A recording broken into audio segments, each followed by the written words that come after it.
Why, hello, all of you Days of Our Lives fans, and welcome to Dishin Days, where we're serving up a full dish of this week's episodes of NBC's #1 award-winning hit soap opera, Days of Our Lives. I'm your host, Tony Moore, and I'm joined by my gaggle again. We have the lumberjack himself. Mhm. We're on our way to Salem, folks. Yeah. Michael Mattis is back and in plaid. Thank you, Freeman Griffin. Oh, that's right. You weren't here last week. I was not here last week. I wish I was here last week. Was not. Well, choices. And of course, our ever so beautiful. Hello, hey guys. everybody. That is not you, Justin. That is not you. No, goodness. Hi, everyone. I'm Araceli. Happy Sunday, wherever you are. And now we have him. Hey guys, Justin Him. Hareld. Him, also known as him. Well, welcome everyone. Happy Sunday. Thank you so much for watching us live. Make sure you follow us on all social media platforms. We are Dishin Days Show on Facebook, Dishin Days on Instagram, and _Dishin Days on the Twitter. The went with Michael Mattis last week, and he lost him and has yet to return. The ran away last week. Is what happened. It just left. What had happened was, it said, "I'm gonna head on out of here," and it ran away. I'm just gonna leave. Also, you guys are watching us here live on our YouTube channel. Make sure you subscribe. Hit the subscribe button, hit the bell, so that way you're always notified when we're going live, and you'll never miss a live broadcast. Also, make sure you buy merch. That's right. We have merch. We have t-shirts, sweatshirts, beach towels, mugs, all with our logo on it and some other stuff. So make sure you go to dishindays.threadless.com to purchase your merchandise. Now, also, if you are traveling about, you're on a treadmill, you're on a hike, you are riding in the car with your grandmother that you used to watch Days of Our Lives with, you can take us along with you on your favorite podcast station. We are currently on iHeartRadio, Spotify, Google Play, Apple Podcasts, and wherever else you can find podcasts. Just search Dishin Days, and you'll find us talking about Days of Our Lives. And make sure you guys stick around, because later on today, we have the head writer himself, our favorite guest, Ron Carlavati, is coming on to dish all things Salem and beyond. So make sure you stick around for that. And also, for more soap opera fix, head over to our favorite past co-host, I almost said Jonathan Taylor Thomas. I know. I literally almost called him Jonathan Taylor Thomas. I don't know why. Head over to our... He's taller than Jonathan Taylor Thomas, but who isn't? Head over to our previous co-host, my chocolate twin, James Lott Jr., for the rest of your soap opera fix. He does a full recap of General Hospital, Bold and the Beautiful, and Young and the Restless. So make sure you tune into that. I literally did all the announcements, and it took the full music theme to do. It was over 3 minutes of church announcements. All right. So 3 names. James Lott Jr. said it was the 3 names. That's what it is, James Lott Jr., because today you were about to be Jonathan Taylor Thomas. All right, so ponder that, ladies and gentlemen. Ponder all of that. What did we think of this week's episodes of Days? I was entertained by this week. I really enjoyed this week. Even the storylines recently I've been kind of meh about. I feel like there was a little bit of gas into some of them that maybe was missing. I thought it was great. I usually get really annoyed at, how all of the stores have all of the Halloween stuff in August. It usually drives me nuts. But, we're getting closer to the months, and it feels like all things haunting are upon us. So I'm going with it. Okay. James Lott Jr. was somewhere, Instagram, where they had Christmas trees up already. I can't remember where he was. Costco or Big Lots. I don't know, somewhere James Lott Jr. goes, but he's probably at Big Lots. Can we not get through one holiday at a time? Yeah. A big loss. No, I feel like he's Instagram from there before. He probably has. Yeah, I liked it. Close to me. I'd be shopping there anyway. I liked it this week. I thought there was a really good movement with the storylines. I think there was a lot of comedy, intentional or not, this week. So yeah, I was into it. I like this week as well. I'm thoroughly entertained by the devil. Well, now they changed the voice. It's different now. Well, it's different now because it's 25th. Marlena. It's very similar, but we're 25 years later. I'm sure different technology, different editing systems, different SFX. I'm sure they got it as close to classic Daredevil as they could, but I think they did a good job. Still creepy. Mirroring, yeah, still creepy. Mm-hmm. Still creepy.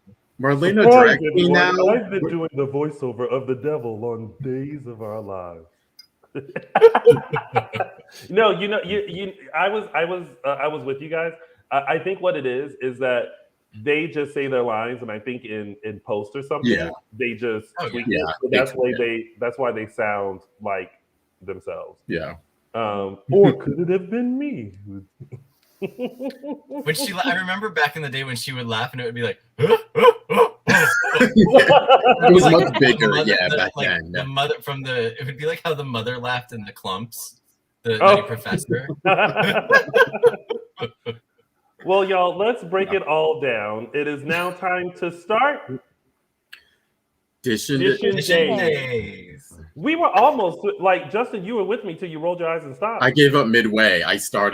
Well, you know what? You should never give up midway. Let this be a lesson. You start something, you see it all the way through. That's what she said. Thanks, Grandpa. And thanks, Grandpa. We said it and we forget it. All right. So speaking of Devil, we have John, Marlena, Doug, Julie, Johnny, Allie, Eli, Kayla, Tripp, Will, Chanel, all in the storyline.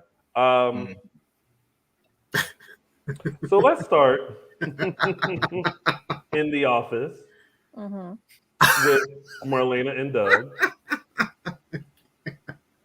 First of all, I just enjoyed the whole explanation of it. And a question that some people had was, well, the devil just asked, to be inside of Marlena. Like, did Doug was like, hey, devil, how you doing? Yeah, come on in. like why? No, the devil preyed upon. Here's what I think. The devil got into Marlena the first time because she was weak. Yeah, Stefano had been drugging her, taking her out of her apartment. She was tired. The devil preys on weak individuals, and so I think Doug was the choice because, unfortunately, like he's probably older a little bit. He was probably the most susceptible, and the most accessible to Marlena. And it made sense that in the devil's mind, like the devil is, though he's a character, it's weird. But he probably thought, okay, I'll go into Doug. They'll think he's having Alzheimer's. Of course, they're going to call Marlena. So that's my way to Marlena. I just liked the whole conversation and the history and the moment where she didn't believe it. And she's like, Doug, and he's like, stop calling me Doug, Marlena. And then he's like, 25 years. It's been 25 years. And he made the light flickers. And when Doug first of all, shout out to the lighting person. Because when the lights went out and Doug came in with those eyes, I was like, oh my goodness. Shout out to Bill Hayes because he sold the heck out of that and wore colored contacts for the occasion. That was no special effects. Those are colored contacts. No. You know how hard it is to wear those? Your vision is just so distorted. For someone who doesn't, I wear contacts right now, and they are no, but the colored contacts specifically, the first time you put them in, your eye doesn't know what to do with them. Right. It's like, what is this? Where am I supposed to look? He was amazing. Text from my mother who just said, number one, they also have Christmas decorations in Lowe's. And also, she said, "I Lowe's, sound maybe just that's like." where he was. No, Sorry. he said he was in Big Lots. My mom also said, "You sound just like him. This is creepy." I agree. Uh-oh. I agree. Mama Moore is gonna come out with a Bible. Be like, no, get out of my son. She'll come with holy water, like, not my baby, not my baby. But I found the transition very interesting because the devil asked for Marlena to get inside of Marlena and showed what he could do. Like he was gonna destroy Doug. And obviously Marlena made a deal with the devil. But it was watching the devil adjust to being in Marlena that was interesting to me, because Julie and Julie nature was like, this is taking too long. Let me go find out what the tea is. And she runs in. Doug is hunched over, and Marlena's just. And I'm like, girl, what happened? You're blinking a lot. It's like, what is going on? But I, what's your take on? Oh, and then also just to give like a full recap, then Doug kind of started giving clues, like he's in her. Marlena, help. Now listen, you would think after 55 years of living in Salem or more. That when people say something, like it's in a different context, and it just baffles me sometimes how people still don't get it. Like he's in her, who, and then I would start going through Marlena's history. Roman, John, who would be in her? Tony. Heyo. Oh, Dr. North. Sorry. I'm just saying, like, go through her history and then be like, did the devil get to her again? Yeah. Like, what's happening? Well, that's what I'm curious about. Like, how long? Because the first time it was months before they realized what was happening to Marlena and that she was actually possessed by the devil. Then it was another couple months before they were finally able to get rid of it. So I'm wondering if now that they've been through this before, how long it's going to take for them to realize, like how long they can have Marlena doing these things before they realize it's her, or if the devil's going to stay in Marlena, or if he's going to like hop around. Well, let's look. If we look back at all the players that were around back then, unfortunately, we can kind of count on one hand the people that were around, that are still around, that were like really in that storyline with them. It was John, Abe, Roman, Kate. Lucas might remember a little bit, but he wasn't like heavily in that. Kate wasn't. Exactly, but they were there, but they were not involved in that storyline. Kate was on a fishing boat for some of it. That's when Vivian drugged her plane. I'm sorry, maybe I'm missing your point. My point is that there's only a certain number of people who were actually around, who really were in the thick of it, who know how bad it was. Everybody else either was in the periphery or heard it, or is like her grandchildren are hearing it secondhand. Doug and Julie, case in point, one of the reasons I think, to your point of why was Doug chosen, I think part of it was that Doug was not around at that time. True. Doug and Julie weren't in Salem. Yeah. It was the main players. Well, yeah, the main players in the storyline before were Marlena, John, Carolyn Brady, Kristen, Father Francis, who's dead by now. Celeste, and Stefano. Yes. Oh, I miss Celeste. I know. This would be the time to bring her back. Hello, Tanya Boyd. Yeah. And I don't remember the second Celeste, but I remember Tanya Boyd. Yeah. And she was Celeste. So she'd be good to bring back. So everybody else. So of course, Julie wouldn't know what Doug would be talking about because they weren't there. They weren't there to witness it. But this is the one time, I will go full force behind Julie and her meddling and her just doggedness because she knows her husband. She knows her husband, and she knows if he says something's wrong, and I can't stop until I figure it out. Well, that's what she said. She said before there was something about his eyes that he was not himself. But when he woke up, I could tell I had my Doug back. Yeah. So she already has an inkling that something wasn't right. Like Doug wasn't Doug. But she hasn't put the pieces of the puzzle together only because it is still new, Exactly. But I find this storyline so fascinating. I was so captivated about it all week. Even when Marlena went back home and she was talking to John and having dinner, which my first thought was like, y'all ain't got no dinner table or at least a TV tray. Y'all, even Kathy Hilton eats on her couch, but she has TV trays. Right. Nice TV. And we all love Kathy Hilton. But some notable. Okay, let's walk through this, shall we? What are some things that you noticed during that dinner? One of the things that I noticed. Well, we'll start with Michael Mattis. Go ahead, Michael. The way she was aggressively eating, or she the way she was aggressively eating her garlic bread, and just kind of like, and there was a moment where she like ate the food and was like like it's the devil trying food for the first time, and then like she has to, and then it was just like home, and I was like, I eat garlic bread that way. However, that would not be. That's how the devil eats garlic bread. Okay. So yeah, it's just like, then there were these looks that her face, she emoted very well as like, the annoyed devil in Marlena. Just subtle. It was great.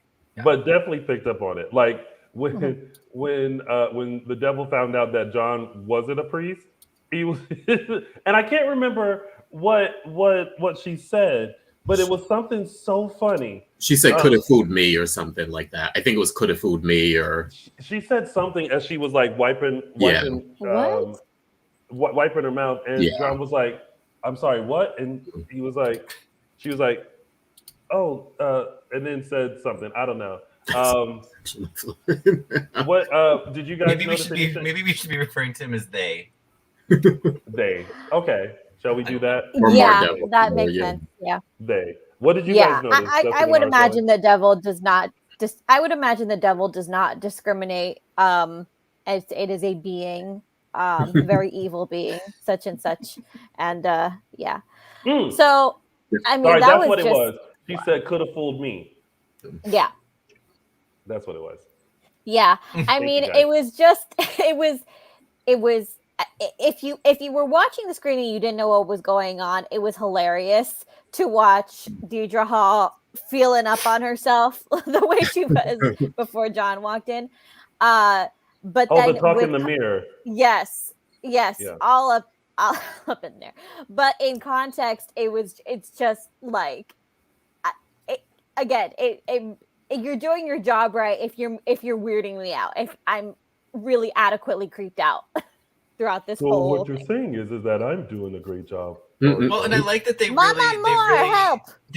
I like that they, with this storyline, they're going full in with like the music, the lighting, the close dramatic angles and everything, which really is what makes you engaged in it. So far, yeah, I'm sold. So far, I'm sold on this. And then all of the little, there's Marlena possessed by the devil and everything going on around, all the conversations surrounding it that I'm just really curious to see how this plays out this time, since it's it can't be, I doubt that it's going to be like before where it was new and they didn't know what was wrong with her. Now they can figure it out sooner, but we'll see. Well, and that's why I brought up like who are the players that were around that are back. Actually, now would be an excellent time to bring Kristen back. because she had a front row she seat. She was huge in Yeah. that story, and she kind of figured it out. She was the first one to see Marlena with her yellow eyes. Which also, I have a question, and I asked Tony. He didn't watch the original storyline. What I wasn't remember watching is that. Attention, James Lott Jr. Attention, James Lott Jr. Oh, James Lott Jr. And Justin, you may have been watching too. Justin during this. So I remember that the devil had to wear color contacts or wear sunglasses to hide the yellow eyes. But this time around, they are able to switch the eye color without that. Is that something? I need that explained because as I remember before, that's why she was wearing sunglasses all the time. Yeah, the sunglasses were a big thing in the. And the reason Kristen saw the eye is because she and Marlena were struggling, and she punched Marlena, and the contact fell out. And when she slowly went like, the eye was yellow, and that's how Kristen figured out that she was possessed by the devil. So I'm like, so wait, can the devil now change eye colors without contact or what? But see, I'm think curious. I think it like there has to be, because that was something so new to them at this transition and stuff. And I think now with technology and everything now, they're probably writing it in where I think it's just a show decision. I think now they're more aware of let's have them have control of it. So sometimes they can just and then be back to normal, which I think is better. But also to think that they've had 25 years. So however they were back then, maybe they're stronger, bigger, badder now. I can neither explain special effects back then nor special effects now. I can tell you from personal experience, you take the contact off and you put the contact back in. That's all I know. It's probably cheaper too. Then you don't have to spend money on special effects. It is. Yeah. It is. I mean, it's not as cheap as you might think, but it's cheaper. Well, Justin, you say something now because you've been awfully quiet most of this conversation.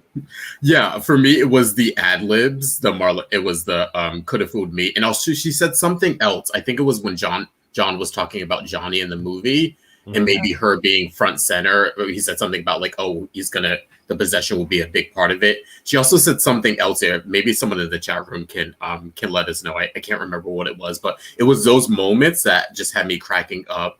I think this is when we get to see Deidre sort of have fun with it.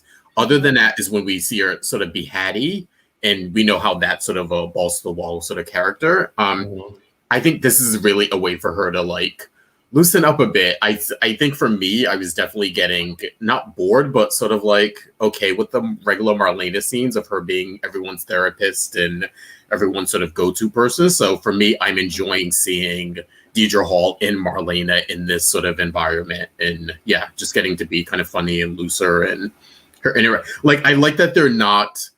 She's also not. The devil's sort of not hiding it very well. Like he's still being, especially the stuff with Julie. It's sort of like it's sort of like get out my face, kind of like they're not hiding it at all. So it's much more comedic this time, I think. So Freeman Griffin, which this is a great transition. Is the story helping their ratings at all? I know I am the only one who doesn't like this story, but our audience is tuning in for new audience members. Here's the thing: ever since this was announced, there's been a lot of controversy about it, and I've seen just a lot of negative comments about the possession storyline. Now, including people saying, as a Christian, I can't believe that they're doing this. To which someone said, if you've been watching Days now with rape, adultery, I was gonna say, kidnapping, like, come on. And I understand that, like, we're all kind of taught that, not to play with the devil and not to welcome this in. We're not playing with it, guys. We're just watching it. We're just watching, exactly. But I feel like this, again, like, I think for a lot of us, it's exciting because a lot of us, including myself, didn't watch the first possession. And this was this is like the most iconic storyline in Days of Our Lives history. whether you liked it or not. So whether you were watching or not watching, if you are on Jeopardy and someone said something about Marlena being possessed by a devil, you would know that it was from Days of Our Lives. Like, you know what I mean? So I feel like this is just one of those things where don't diss it and don't knock it. And a lot of them are saying, well, can't they come up with something else? Soaps are notorious for recycling storylines. Like It's they recycle it's storylines 55 with different years. characters, and yeah, there's nothing different about what they're doing. Nothing different about what they're doing with this storyline that they're doing regularly. Yeah. It's 55 years of a lot of the same stuff with the different characters. Okay. Just just be in it. Just again, go for the journey. And if I may, no pun intended, play devil's advocate here. Say you are one of Only these. if you use the voice, Araceli. No. Say you are one of these people who, you know, you have your values and you're really not into this storyline kind of a thing. Well, shouldn't I'm looking at it from the perspective of, and again, I bring this up again, there's a whole new generation on the canvas who was not around during this storyline. And a whole new generation of audience members, mind you, who are not around for the first round of this storyline. Wouldn't this be an ideal way to say, hey, this is what we're going to show you so that you don't mess with it, because it's not something to be messed with. Case in point, Johnny is not taking any of this seriously. He's like, oh, my grandma was possessed. Cool. Let me write about it. I'm like, but he has no idea, because him and Allie haven't talked yet, because she found out that it is in fact true. Because John at first said no, it's not. She told him. She told him it was true. Oh, okay. He told him. Oh, that's right. That's what she did. But and then he proceeded to watch The Exorcist with Chanel. Right. And it's like, that should tell you all you need to know, that this is not to be messed with. But he's a kid. He doesn't get it. He doesn't get the seriousness of it. So if you're that kind of fan who you have, those certain beliefs, this will be an opportunity to want to beat Johnny over the head with a stick. Yeah, for me, that's what's making it more interesting this time, or not more interesting, but just as interesting now, 20-something years later, is that we're seeing it. Years, Justin. Yes, a little over 25 years. We're seeing it through the lens of different characters now. We're seeing how the grandchildren will react to something like that. We're seeing Steve and Kayla, who weren't around but know of it, react. We're seeing Paulina's reaction. We're seeing it's becoming sort of an umbrella storyline that everyone's getting a reaction out of it. And it's not just something like, oh, that's something we heard before. Because if you ask me, I would have thought that Allie or Johnny would have heard that before, even if they didn't know the details of it and who was involved. But the fact that this is something that's completely new to them and that for all intents and purposes has been kept from them. So I think that to me is the interesting part of it. That's sort of their way in to sort of make it relevant now. Yeah. And because we have talked about this for quite some time, and we got to move on because we have more show. And Ron Carlavati is joining us. So this week, because remember last week I was like, Johnny doesn't show any interest in films, But this week we saw that. We saw how he has taken a lot of interest in the possession storyline in the Sammy Brady story. He wants to push that as the front and center, and still wooing Chanel, got her to come over and watch The Exorcist. Which, by the way, Chanel responded like any typical Black girl would have. She's like, turn it off. I'm not watching this. And I love that moment. So, so this is going to be interesting to see how this continues to play out, and I hope all the fans who are saying negative things and are saying that they're not going to watch, I hope they just watch, because this is, you're not going to be able to avoid this. I think this is going to start involving a lot of people. So, unless you want to take a break from Days and then mess up the ratings of Days, and then when it's time to renew, you're also hoping and praying that it comes back. Just go on the journey with them. There's a reason for everything. And maybe Ron will explain it later. Guys, just get your rosaries out if you're really that upset about it. Well, you know what? I think either That's what I before do. or after we talk about this storyline, we should just say a little prayer. So everyone bow your heads. Dear Lord, wrap us in your cloth as we discuss the Marlena Devil possession storyline. Keep us in your arms and in safety of all evil spirits. In Jesus' name we pray. Amen. Amen. All right. Amen. I wonder if they're doing the prayer circle again, because back in the day they used to do a prayer circle before they would do those scenes. Oh, I would really? highly advise it. Yeah, yeah. All right, let's move on to Philip, Chloe, Brady, Victor, and Ava. Um, even my mom said amen, by the way. So first of all, I love the fact that Victor is back on the canvas and still as snappy as ever. Um, um, what do y'all think of the proposition that Victor gave Brady as far as wooing Chloe away from Phillip, and also saying that she was the lesser of the two evils between? She's like, Victor's like, I'd rather you, Chloe, than the bottom of the barrel, Kristen. Okay, Classic Victor. I'm gonna give an unpopular opinion. I do not like Victor.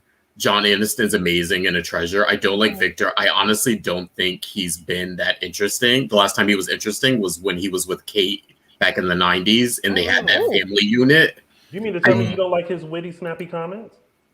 No, I think they're 20% of them are witty. I think 80%, and they've been doing this. I think this started when Victor got with Nicole.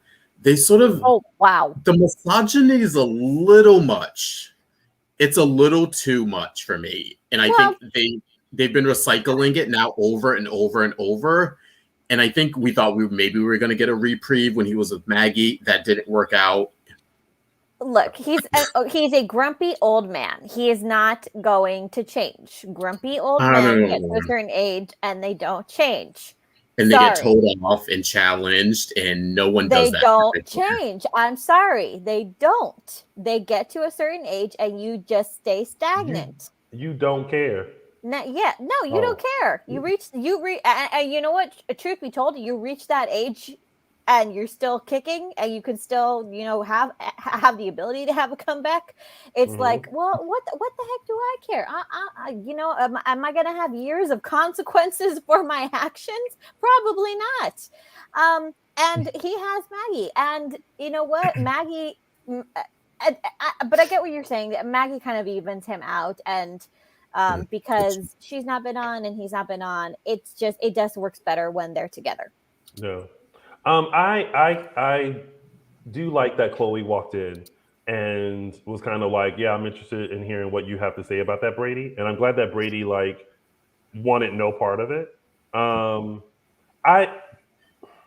be honest, I'm kind of ready for them just to decide who they want Chloe to be with, because I'm kind of tired of the triangle. Yeah. And stick with it and give them an actual go, whether it's Brady or Phil. Like, let them have a good run. Like, whatever comes up in the future, like, give them a chance. Like, for the first time this week, I really felt like they were doing that with Phillip, where it was just like he got over himself. He knew that Brady didn't, and I didn't. I mean, I'm sure he felt a little pompous about trying to be the bigger person, but it didn't come off that way in the way that it has in weeks and months past. And he focused on Chloe. He did the one thing you're supposed to do when you're dating: focus on the person in the relationship. All those other people don't matter. I agree. Well, but I did appreciate the walk down memory lane with Chloe and Phillip. I forgot about that tree, and I thought it was cute that he planted another tree to symbolize what he thought of their relationship and everything like that. I'm just tired of him just being so jealous. Like, Phillip, you a grown ass man. Like, let's not keep being so jealous, and let's really start anew and really start, because obviously Chloe is like, what is your issue, dude? Like, I'm like, I feel like she's 1 foot in, 1 foot out. Yeah. I think that picnic and the tree helped. But she also had the slight reminder of but remember, you were jealous and cut down the tree, So like I'm just kind of ready for them just to make a decision, and then let's just be done with that. It seems like she's finally taking a stand with Brady, though. Also, Yeah. Where she's just like, you keep acting like you're above it all, like you're the innocent here, you're the knight in shining armor, and you're not. Yeah. Boom. And that's pretty much it with that storyline, right? Oh wait, Ava tipped off Brady about Gabi and Jake. She tipped off Phillip. Who did I say? Brady. Ava tipped off Phillip about Gabi and Jake. Yeah. I found that interesting, and I feel like there's a reason why she did that. But I'm really tired of everyone trying to be a business mogul. Like, I was fine with Ava going to apply for a job as a cook. It was interesting. It was interesting, that tidbit that we got, though, that Doug yelled at her. Yeah, that was good. Yeah, I would have liked to see that. Actually, right. Why didn't we see that? Because he had moved on. He said, "I ain't got time for her. I got to get to Marlena." I think that Ava sort of possibly working for. I think this puts her in more people's orbit now, as opposed to being the chef at Julie's place. And maybe we'd see her interact with people as they came in, maybe. But I think seeing her in a corporate setting might sort of put her more out there. And again, that's one of the things we've been saying. We're over Ava being the happy homemaker, Ava, and we need to see her mix it up a little bit. So maybe this was sort of a choice to get her out there a little bit more. Yeah. Yeah, and let's not forget that this is exactly how Victor started. He was not the big tycoon. Yeah, he started in the gutter and the organized crime, just like she did. So I think it would make perfect sense. Yeah. Yeah. I'm still, well, speaking of, let's move on to Gabi, Jake, Ava. Wait, what? Yeah, I put Steph, sorry. Yeah, let's go with Gabi, Chad, Abigail, and EJ. I just can't get with this plan to take over. But the OMG, okay. Yeah. Came when Gabi, of course, was trying to be like, get out of my house. You guys can get out of my house. You can pack up your stuff and you can get out of my house because we are moving back in. Why? Because it's my house. And Stephanie left it to me. And we are going to live here and you get to pack your things and go home. Like, I don't care where you go, but you can't stay here. You can't. No, actually, Abigail, you and the kids are fine. It's Chad that has to move out of our house. That part I actually like. What did you guys think about that? That was the part where I actually liked that. She was sort of holding to her truth with Abigail of not maybe throwing her out, which, I mean, you know. No, it's like, for me, it just didn't make sense. It was like it didn't to me either. Like, it was just, I didn't, it really didn't make sense to me either, honestly. Yeah. No, and I was like, why is she, and I was just kind of going along with it. I'm like, okay, she's doing this now. Yeah. Whatever. But it's like, you could have moved back in and not said nothing. You could have just went upstairs, picked a room, and like been quiet about it. But that's what you get. She wouldn't shut up. The big was when EJ walked in and said, "Oh no, you're not the owner of this house anymore. It actually belongs to me." And I was like, "Oh, you're homeless?" Do you guys like that twist or not? I don't know. I did. I don't know. I like that. I like that it's the house.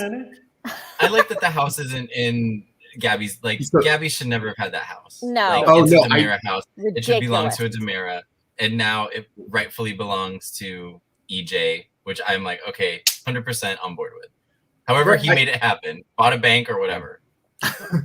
No, I thought it was more interesting having her own the house and having to work out those issues under the roof than to just say like, oh, it's EJ's now. And it was a very like quick hand wave. It was like, Chad was like, "Did you buy the bank? Well, like, what happened?" He was like, "Don't worry about it." Like, wink, wink. It was like, in the beginning, it was, and that's the thing. Yeah. In the beginning, it was an interesting twist. Mhm. But to Tony's point, she just wouldn't shut up about it. Every single it got argument that she got into, she said, "Well, this is my house. Well, this is my house. Well, this is my house." She dangled that carrot so many dang times that honestly, Chad should have pulled this before.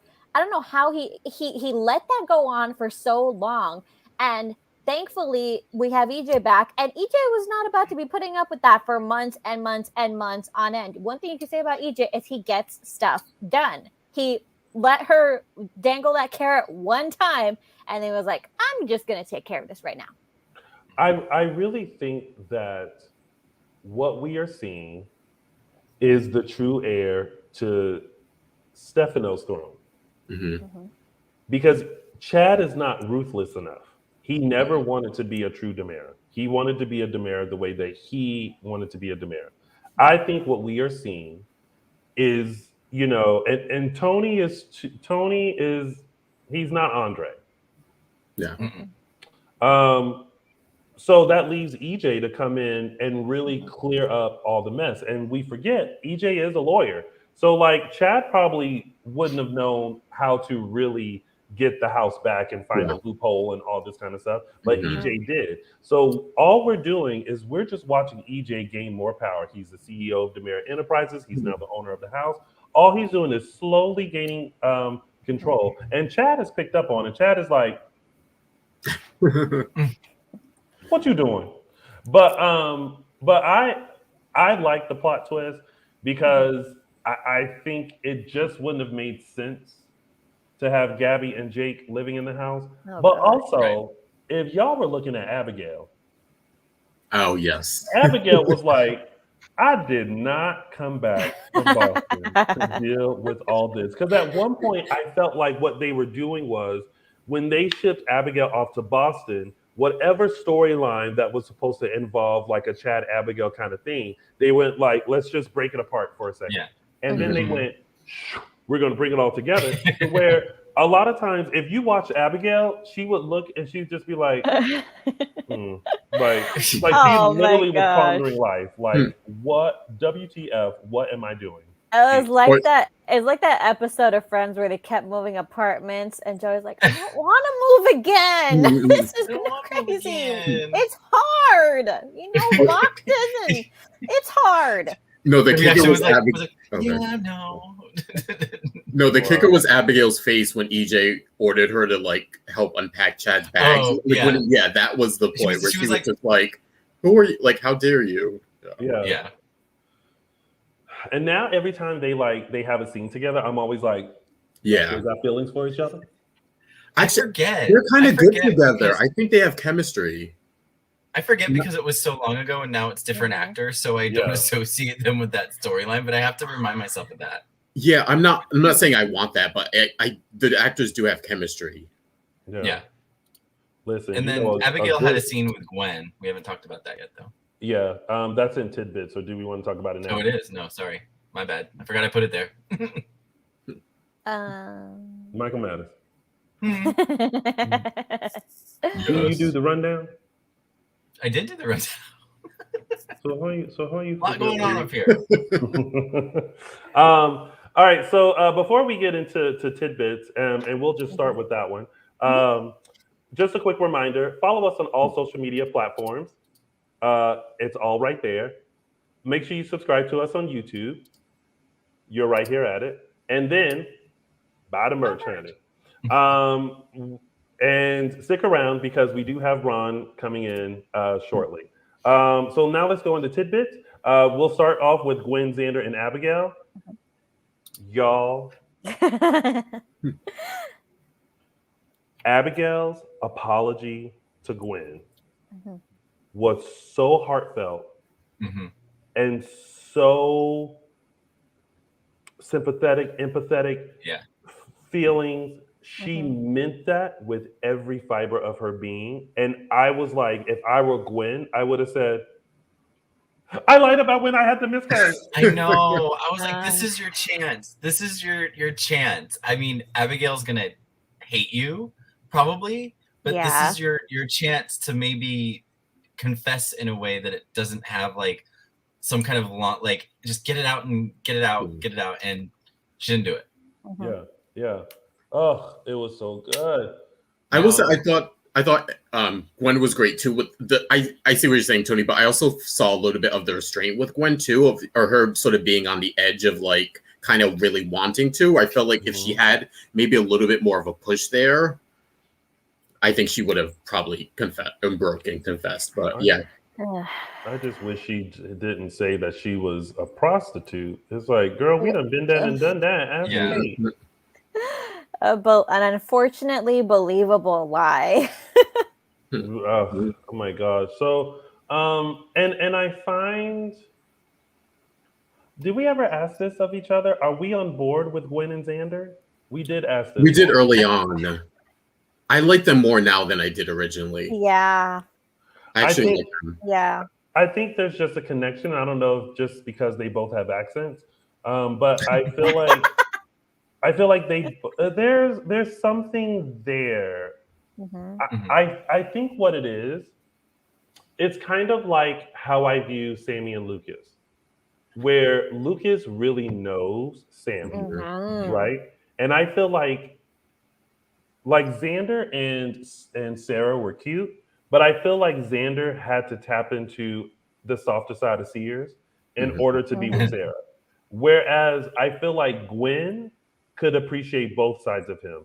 The ruthless side, but also this sweet, like, I will stand by you side. So I think that's why I lean towards Gwen more.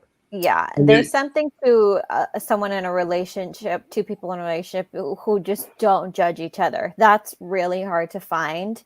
I mean, we all want the person who is going to make us better. And I feel like that was Sarah for Xander. She just made him better, not like forcing him, but he just wanted to be better for her. And it's not that Xander wants to stoop low for Gwen, but it's just they feel like on equal footing. They don't judge each other because they've done worse.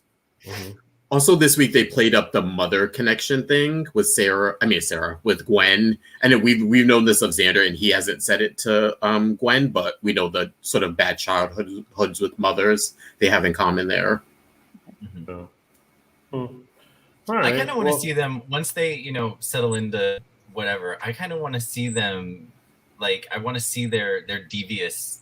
I want to see them be devious together. Not like Jake and Gabi being devious together, but like the ruthlessness. I want to see them, something with them working together, like kind of like a power couple. Yeah. You know what I mean? Yeah. Now he's getting arrested again, but whatever. Oh my! Oh yeah, that's right. Because the chart.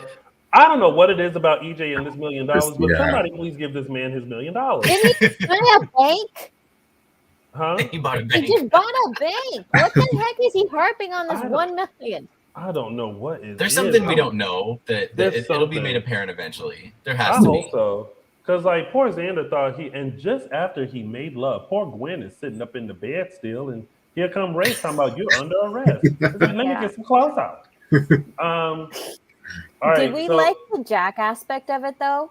Did we like, how do we feel about Jack kind of like forgiving Xander and kind of like he almost like, hey, what are your intentions toward my daughter? That one, I think that caught all of us off guard. Yeah, I'm like, okay, I was fine with it, I guess.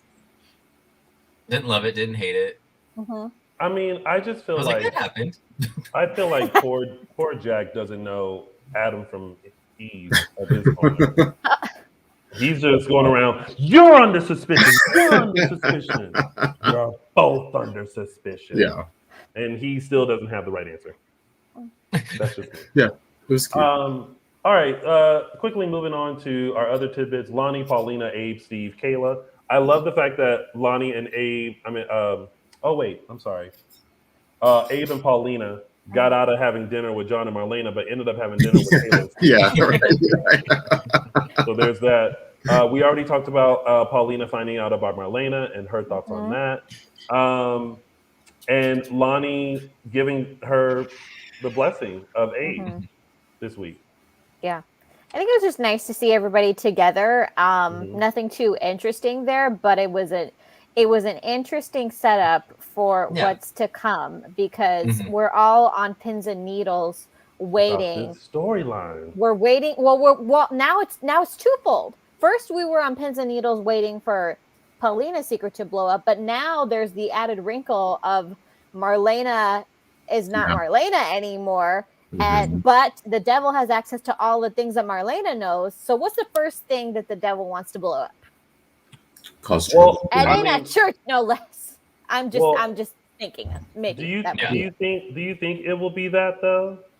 I don't know if that'll be the main thing. I think it has to be one of the things because otherwise, what was the point of telling Marlena? Yeah, it's in his wheelhouse. Something is gonna see. That's what makes this devil story so interesting. Is because there's so many people that are probably going to be involved. Yeah. That so Ben and Sierra. Oh gosh.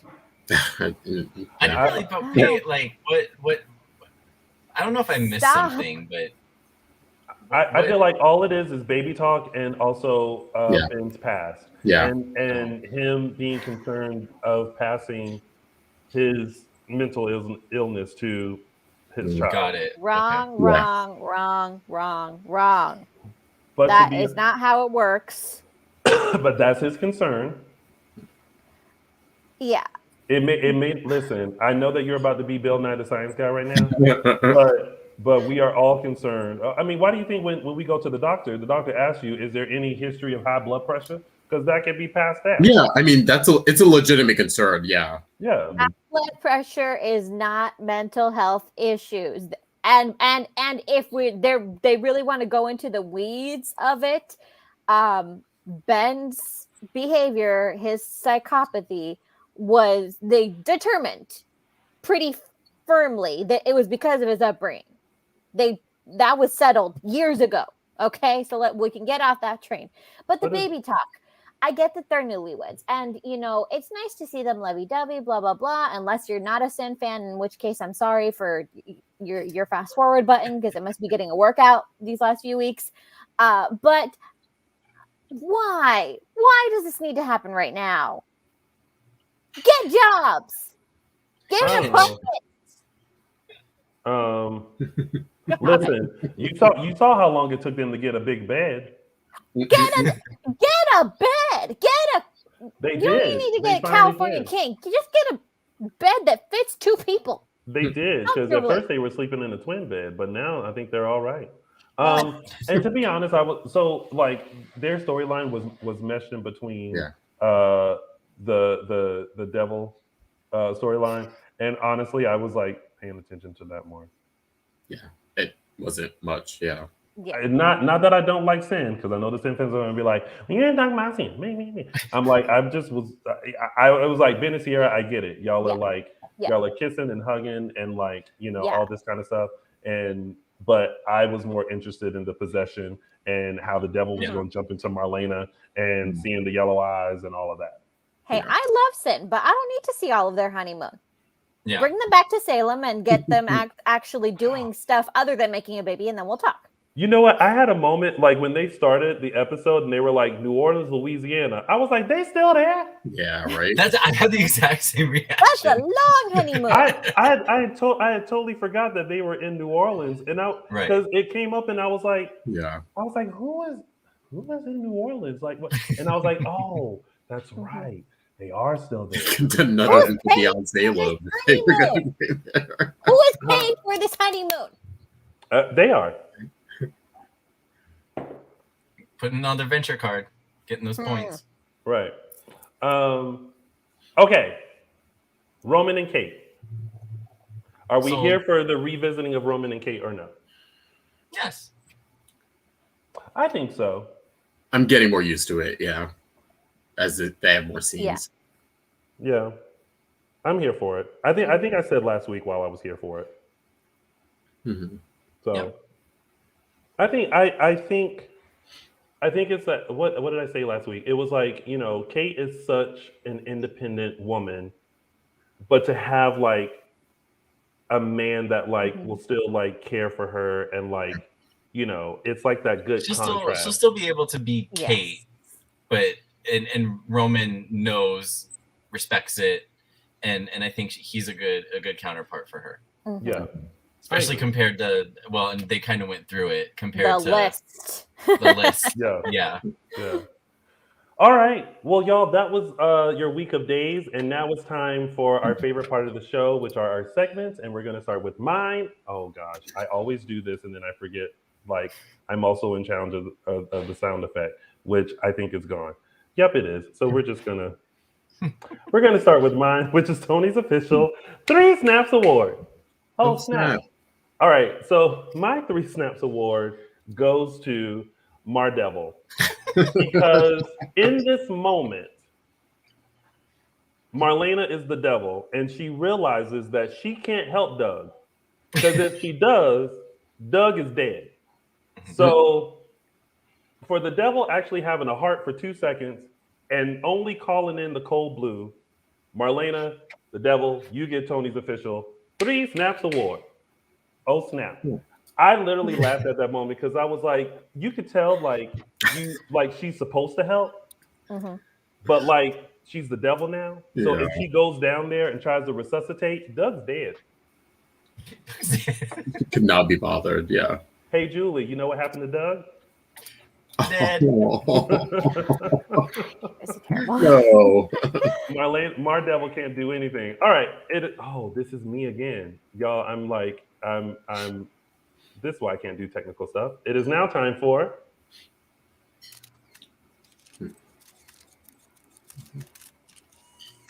Caption That. All right, this week's Caption That Photo comes courtesy of Carson Boatman and Lindsay Arnold, aka Allie and Johnny, reading the script and finding out all sorts of tidbits about their family. And this week's caption goes to Manny B175 on Instagram with his caption, "Hey, we found Waldo." Actually, more appropriately, "Hey, we found the devil." But you know, still works. Yeah, so that was this week's Caption That. And now it's time for Those Were the Days. Hey guys, I'm taking you back to September 24th, 2009, where we had the state wedding of Stefano and Kate. Those of you who don't remember, he blackmailed her because she tried to murder Chloe. She reluctantly accepted. They started this arrangement that actually turned into a loving marriage for a few years. That's when they were building up the DiMera family. And yeah, from that we got Kate firmly cemented in the DiMera family, which she still is today. And that was, September 24th, 2009. Next to Roman, I would say if Stefano were still around, he would be the choice for Kate. I thought putting them together finally because they started like teasing with them back in the 90s and like Kate's past and everything, but never really put them together as like a couple until he blackmailed her into marriage. And then, like you said, it turned into like a loving relationship. And yeah, I feel like they were two, you know, they were more alike than Roman and Kate are, but they complemented each other. And I kind of missed that the Stefano Kate relationship. It was that dumb jealousy that did it. I hated that storyline. And they were so passionate about each other. Like their scenes when they would fight were just so like intense. And the scene where Kate flipped the table over was like one of my favorite scenes ever. Yeah. Well, at least we get, Kate as like forever stepmom to Chad. So that was great. Yeah. And though I can't do it. Those were the days. It's like the devil got to me. All right, and now it's time for It's a Gift. So this week's It's a Gift, I had to, Mr. Doug Williams. Now, do you believe me? Oh wait, Michael Madders, you tried to do the voice. Go ahead, do it. You do it. Now, do you believe me? Oh, that was a good one. I don't need everybody doing it. Well, Araceli's not gonna be able to sleep tonight. She's not. She's gonna hear me and Yeah. Good night, Araceli. Oh, Good night, Araceli. oh my god. Yeah. I sincerely hope Susan's not having nightmares at night after watching her husband do those scenes. Can you imagine if Susan like popped in and she was like, "Oh, that main Dr. Marlena Evans." No, I meant Yes, I meant Susan Hayes. Yeah. Oh, It's like, we're still Wow. on this. I thought you were talking about Susan Banks. All right, and that was It's a Gift, and now it's time for some quick news and gossip. Oh, that's me. Okay, we're starting Mr. Carson Boatman, a good friend to the show, Mr. Johnny DiMera. He's been having a good couple weeks. Last week we told you about his new single that's on Spotify. Go check it out. This week he has a new movie coming out called Runt. It premieres October 1st and will be on demand on October 19th. This is also the last movie that Cameron Boyce shot before his untimely passing. So some of you may have heard of it through that. But yeah, big congrats to Carson on his single and his new movie this week. Yay! He's looking at him Yeah. for a good week. Yeah. Next up, we have a little candid shot of Melissa and Scott Reeves with their grandson. A few months ago, we told you about how, of course, she was staying home to spend more time with family during COVID, and she had some new grandchildren, and this is the latest one. His name is Lawrence, nicknamed Law. So yeah, it's a cute little shot of Missy and Scott with their new grandchild. Look at the little baby. Cute. Yeah, so cute. And last but not least, I wanted to tell you about the next Starstruck fan event. This one is October 9th through 10th in Atlanta, Georgia. Tickets are still available with Eric Motzoff, Nadia Bjorlin, Sean Christian, Marie Wilson, Paul Telfer, and Lindsay Godfrey. Please go check out Starstruck fan events for info and tickets. Yes.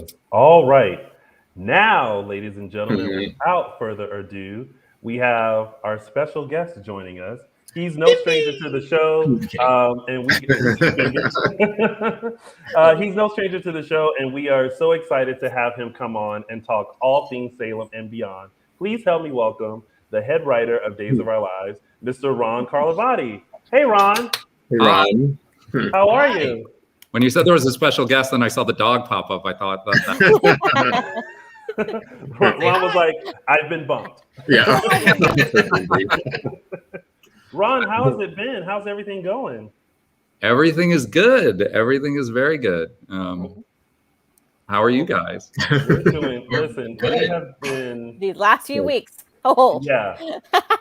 I mean, the gifts just... Been a lot for us, Ron. Not gonna lie. I mean, we have been to Beyond Salem. Now we have the possession storyline. Like, we have been just in heaven over all of this. So first of all... It's been a very... heaven and very, very exciting time for us fans. Yeah. So let's talk about Beyond Salem, because we have been dying to talk to you about that. First of all, congratulations on that, because it was a buzz before it even started. So everybody was anxiously waiting for it. People were trying to find out how to download Peacock. Well, some people were like, what is Peacock? And then it premiered, and it's like, we could not wait for each episode to drop. I was actually watching every episode like early in the morning. Like, that was the first thing that I watched when I woke up. For you, Ron, now that everything has premiered, it's all been shown, how do you feel about Beyond Salem and the response that you've seen from fans about it? Yeah, I loved it. And as far as the response, I was hoping that people were going to enjoy it, but I was pleasantly surprised by how much people seem to enjoy it. Yeah. Because as you guys well know, soap fans can be tough. And I had no idea what the reaction would be, and to see how overwhelmingly positive it was so gratifying. And if it wasn't, don't tell me where to look for that. But no, it was so exciting to watch everybody's reaction kind of like in real time, and to see how excited people were, and how many people were like, I gotta sign up because I gotta see this, and how many people like you watched it like first thing in the morning, and we're already talking about it when I woke up. So that was very cool. I mean, I was nervous because, like, the first episode is long and it has a lot of setup of what's, because we were trying to do a lot in 5 shows. 5 episodes, yeah. So I was nervous that people would think it was slow or it was dragging, and I didn't really get that reaction. So it was exciting. I can tell you this: every time I watched it, all of a sudden it ended, and I was like, "Wait, that's it?" Yeah. Because I was so like involved in it, and even just how everything was done, because it was completely different from what we see on Days. Like the transitions of, like, now we're in Zurich, now we're in Arizona, now we're in Miami. Even Deidre Hall doing like Sands Through the Hourglass. Yeah. Like everything was so, like, it was so put together so well, and so easy to, like, because I'm sure some people were like, well, how are we gonna know where they are? But it was such an easy transition with everything. Someone was like, where are they now? So yeah, so it was really good. It was really well done, and it didn't feel long at all. It always felt. Sometimes it felt like they felt the episodes to me. It felt like they moved along. Yeah. They did. Yeah, very good pacing. Yeah. Ron, can you talk about like how that idea even got started? Like who brought it up, and how did it come together? Because you weren't just bringing in like a bunch of people who were already on Days. You brought in people from the past. There were people who had to actually fly in to do scenes. How did all that come together?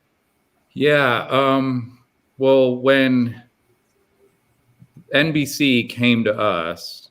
And kind of, they pitched us how we would be interested in seeing 5 episodes exclusively on Peacock for the fans.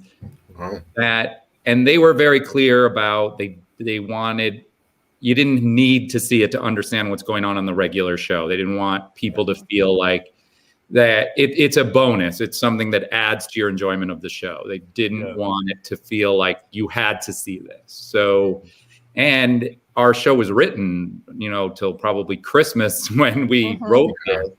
So then to make it fit in, when we kind of picked that time frame of Labor Day, we had to kind of look at what was going on the show and what kind of story could we make work.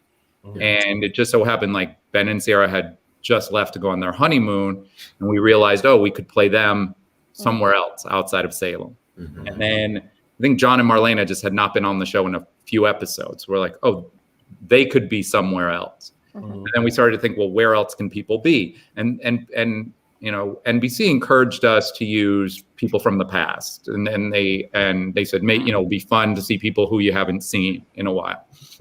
And so of course we thought about Will and Sunny. So that's how Phoenix kind of came about. So we started to think, okay, what kind of story could take place that's in all these different cities? We're going to have these people in Phoenix, these people in New Orleans. We thought of Carrie and Austin being in Zurich. And we knew Paulina is from Miami and so we started to think about where could we go, because to have a story take place in Salem would be confusing with what you're watching on the regular show. Yeah. So we started to come up with the cities and the characters, and then I'm like, okay, what kind of story could connect all of this? And started thinking about some kind of a caper. And don't ask me why I thought of the Alamanian peacock. I was gonna ask, was that the peacock inclusion? Was that when the network pitched you like, you got to include a peacock somewhere in this? No. Or was that like your wink to them, like, okay, there you go. They did not say, could you find a way to work the peacock into it? But it occurred to me, and then we started thinking like, the NBC logo, it looks like it could be these different gems. And then, I'm like, okay, a ruby, an emerald, a sapphire. I'm like, what's an orange gem? Googling that, citrine, all of those precious gems. So honestly, it came from, I think, the idea of the cities first. And then we're like, okay, what story could take place in different cities yet somehow be connected? And that's when we thought it like somehow came up with these gemstones. And started to, connect it. And then the ISA being the common thread that would connect the whole thing. Yeah. It's very Maltese Falcon. Yeah. It was like a Maltese. It was definitely inspired by the Maltese Falcon. Yeah. And the use of Princess Gina, I thought it made sense to me. And and even like the file with like the old pictures of Princess Gina, I was like, oh, okay, like tying in all kinds of history in this. Yeah, I mean, because we're thinking like, well, Jewel Thief, Princess Gina, ISA, like all of a sudden, I don't know how we came up with that, but I'm like, all right, what if Billy Reed is undercover as Princess Gina? And so all those ideas just started to come together. Yeah. Ron, can I ask if you, maybe in hindsight, or maybe even when you were writing it, say NBC came and said, we're expanding it to 10 episodes, what plot lines would you have liked to expand or flesh out a little bit more of the 4 storylines? That's tricky because definitely I feel like at the end we had to pack in a lot. I think I would have maybe had the running thread of the villain that was out there. I might have seen how did they get the ruby? How did they get the citrine? Like maybe a little more action adventure like in some other city. And maybe kind of the villain plotting behind the scenes a little more. We didn't have a lot of room to do that. And luckily somehow, and the one really good thing too is, the episodes on TV on NBC, the regular show is like a set number of minutes. Every show has to come in at that exact time. And that's why sometimes we have to cut a scene or we have to add a little flashback if the show is a little bit short. Yeah. Here we had a little freedom because they said they just have to be between this amount. Oh, nice. So one episode could be 52 minutes, one could be 47 minutes, and so we tried to balance it because I'm like, I don't want it to be too long, and I don't want it to feel too short. So we were definitely trying to find the balance between, I was cutting some things that I loved, but because we just wanted it to feel like it had that fast pace. Yeah. Well, I'm glad you said that because that was one of my questions. Was there something that got cut that you wish you could have like left in? Nothing like that significant. There was just some scenes that we were able to like pick up the pace a little bit, just some conversations the audience probably would have enjoyed, but it like just to keep the story moving a little faster. I watched it and thought like, okay, if we cut this little scene, get to this a little faster, the episode felt like it moved along a little more. Got it. Yeah. I would have done something probably like backstage at the drag show and those guys getting dressed. Yeah. Oh, I wanted to ask about the Phoenix. What took place in Phoenix was I saw the most buzz about when I was on Twitter and everywhere. Everyone was posting about, first it was, the new Sunny, and then it was, okay, now Jackie Cox is in it, and now we have this drag show and all the guys are in drag, and it just like built. And it became, I think Soap Opera Digest did a poll that I saw where which storyline did you like the most on Beyond Salem? And it was something ridiculous. Like 73% of the people polled chose Phoenix as their favorite Beyond Salem storyline. And I was curious whether that was kind of intentional, if you saw like that part of the show and kind of wrote it and developed it, not hoping it would be, but kind of to be like the one that kind of stood out, or was it kind of just a product of how it came about? I think maybe I saw that poll, and I think maybe it's a product of the most outrageous stuff happened in Phoenix. I mean, first of all, you had Will and Sunny, who the audience missed and wanted to see. Then we threw in Leo, who's a character that people loved. He was outrageous.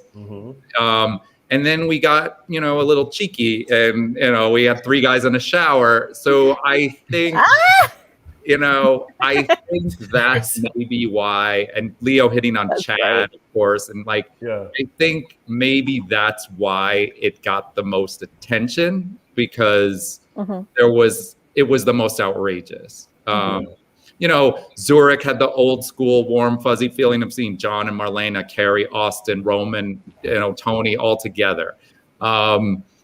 Miami was more the glitz of seeing Paulina's apartment, and we did location in Phoenix. We had the romance with Ben and Sierra in New Orleans.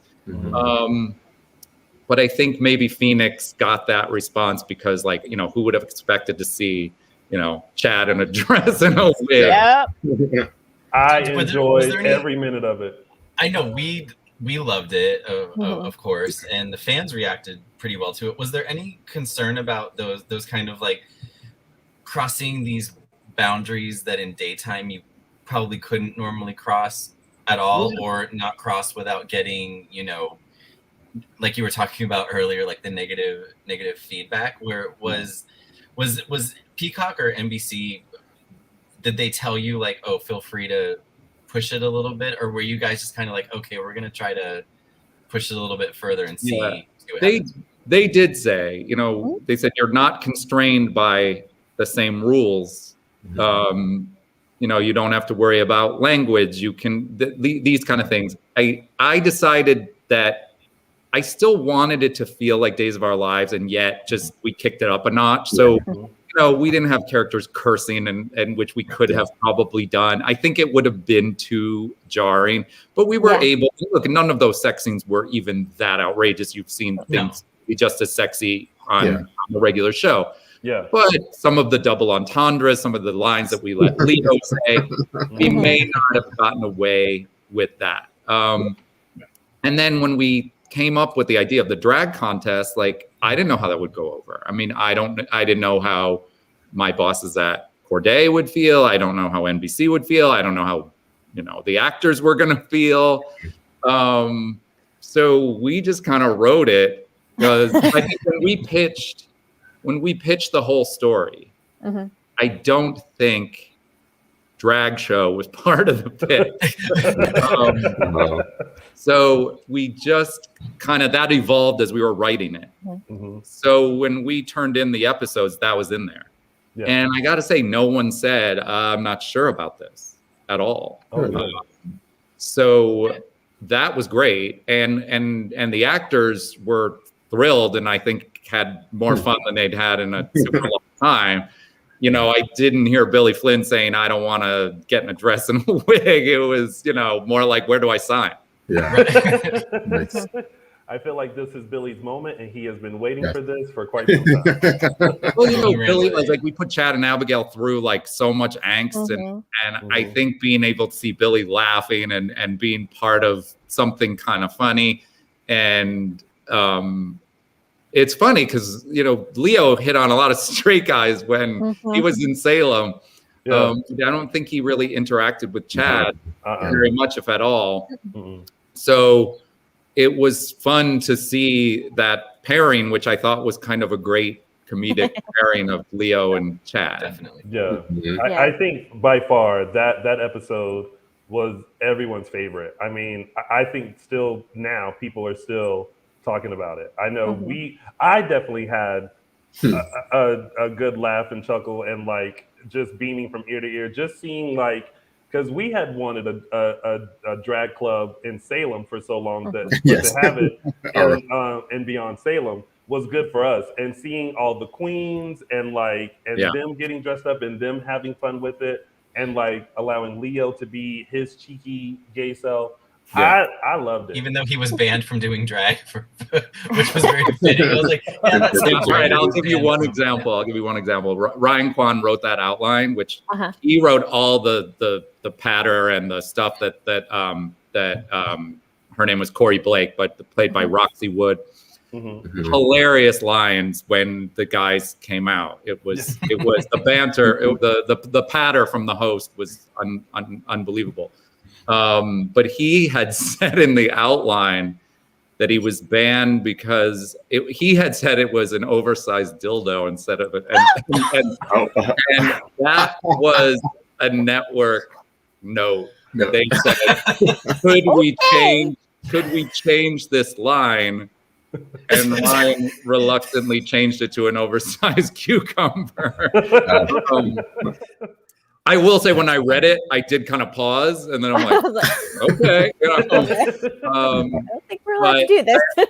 and like I said, they didn't try to tamp us down very much, Yeah. but they gave a note on that line and we did change it. And actually, I think that cucumber was funnier. Yeah. We got it. Yeah.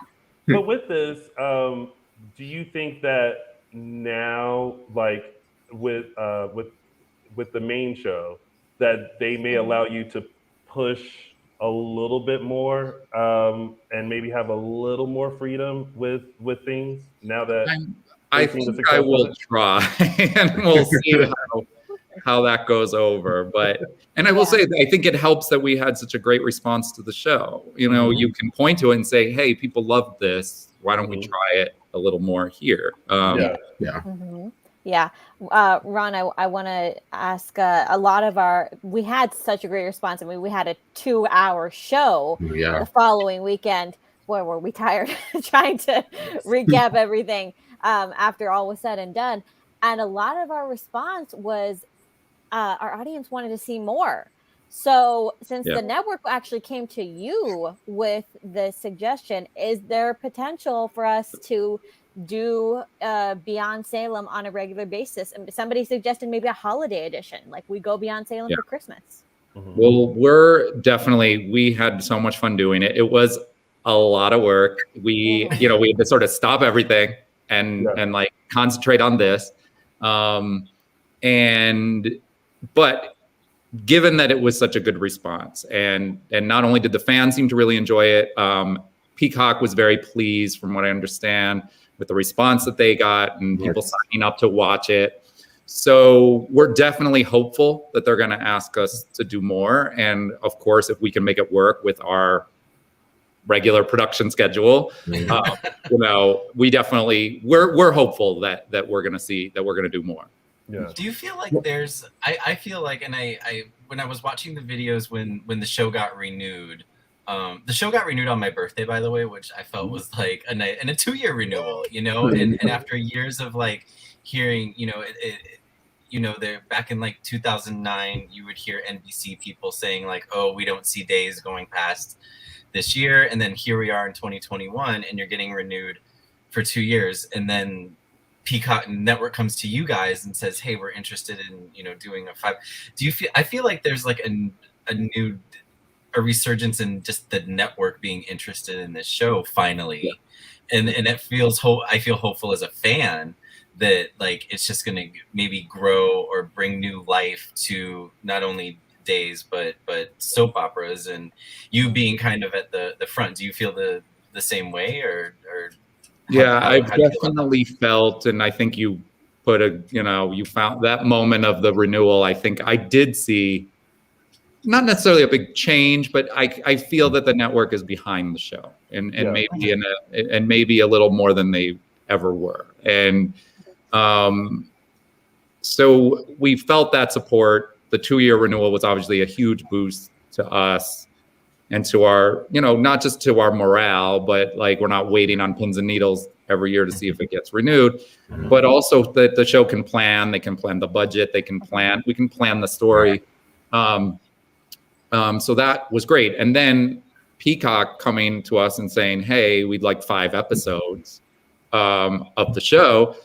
That felt like, wow, they believe in the, they believe in Days and that it has some, juice that people will want to tune in to see it. So, and Peacock, I have to say, was amazing from day one. Like they promoted the heck out of it. They were that trailer that they did, I thought was fantastic. The press, that not just Peacock, but our Maya, our press person, like she really worked her butt off to promote it and get the word out. And I think all of that really helped. We got, when we announced Lisa Rinna, I felt like we got a lot of buzz, and that was great. And Eileen, getting Eileen back was huge. No, and I just will I'd love to speak to that just for a second. And we love Stacey very much, and she made the, not just Kristen, but Susan, et cetera. She made those characters her own. And I have to say that Eileen has always been super respectful about that and said, it's Stacey's part now. And And the reason really that we wanted to do Eileen for this is that for a few reasons. One was it had this old school days adventure feeling, and it felt like it might be nice to see Eileen, you know, like sort of the OG Kristen. Then there was the Lisa Rinna, Eileen Davidson connection. Yeah. And so because we had Lisa, we started having some fun with the housewife stuff. Yeah. Another reason to have it be Eileen, right? Yeah. So that said, you'll continue to see Stacey play Kristen and Susan on our show, and I just want people to know that we loved having Eileen. We'll love to be able to do something in the future again with Eileen. I mean, I got to say, she's an amazing person and was so game for this. I had some exchanges with her about her wardrobe, things like that. She texted me like, I brought my own ruler.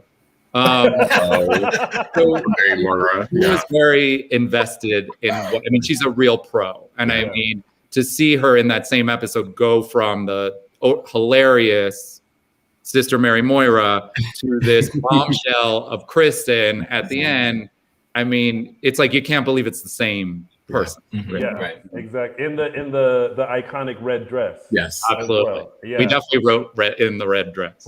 And I'm glad you addressed that, Ron, because a lot of people were excited about Eileen, but then they were like, but wait, what about Stacey? What does this mean for Stacey? Because Stacey, you know, has come in and done an amazing job as Kristen. But you know, I to your point, you know, it is good to just even for a moment see Eileen revisit that while still respecting Stacey, who is currently, you know, playing Kristen and Susan and everyone as well. So we felt because it was this separate thing that it was okay to play with the casting a little bit. It was never meant to feel like, it was a permanent change. Yeah. Ron, I want to know, for the Days regulars that appeared on Beyond Salem, was it easier to write for them out of the context of Salem, or did you feel a little constrained because they also had to fit into what you had going on the show? Yeah, I mean, like most of it, like I said, it kind of worked out that Ben and Sierra were in their little bubble out of town. One of the trickier ones was Paulina, Abe, Lonnie, and Eli, because they came back to town during the week that the show was airing. Okay. And in fact, we had to rewrite those scenes to be like, we just got back in town. But we didn't want to say too much about what happened. I mean, you know that nobody died. And one of the reasons is I would have taken those scenes out entirely and put something else in, but Eli and Lonnie needed to be at the Kyriakis mansion to arrest Lonnie, and we could not change that. So they had to be back in town. So that makes sense. Before we get out of Beyond Salem and get your take on the regular show, I hate splitting it up like that. The other show and the main show. But you know, we briefly talked about maybe the possibility and hopefulness of a Beyond Salem Part 2. For you, if there is a Part 2, is there a character or characters you would love to utilize for it? Yeah, I mean, without saying too much, what I would say is I would want to see some of the same people that we did see because it seemed like a really great mix of people. But I'd like to also mix in some of our regulars that didn't get to be part of it, that you didn't get to see. So we would probably mix it up a little bit and bring in some people who didn't get to participate in it. But I think I wouldn't want it to be 100% a new cast. There's some people that you really want to see, definitely. You know, Marlena has to be in it. Of course. But I would like to mix it up, and I don't want to like name names at this point, but I'd love to bring in some cast members that maybe people would have hoped to see that didn't get to see. And also think about, well, who else, because they did encourage us like to bring back people who'd been off the show. And so, you know, we had Billy, and we had Shane, and we had Carrie and Austin, and Will and Sunny, and I'd like to maybe brainstorm a little bit, like who else people might like to drop in and see. We have ideas and we know where they live. Yes, I was just gonna say, you like in this moment, probably right now, our fans are probably tweeting you. Oh, I heard you on Dishin Days needing some suggestions. Here are some thoughts. They're already in the chat room. Names, yeah. DM me. Exactly. All right, so to the main show. So like I know that I mean we can ask questions for days and try to get stuff out of you, but we can't because you can't tell us like what's coming up or anything like that. So we want you to keep your job. Yeah. Yes, we do because we love you in your job. Yes. So what we thought we would do is just kind of mention storylines and you just kind of tell us like what you are hoping the fans are learning, getting out of, expecting thus far. Would that be okay? Sure. Okay. He's treading lightly. We'll see. He knows this game. He knows how to do it. Yeah.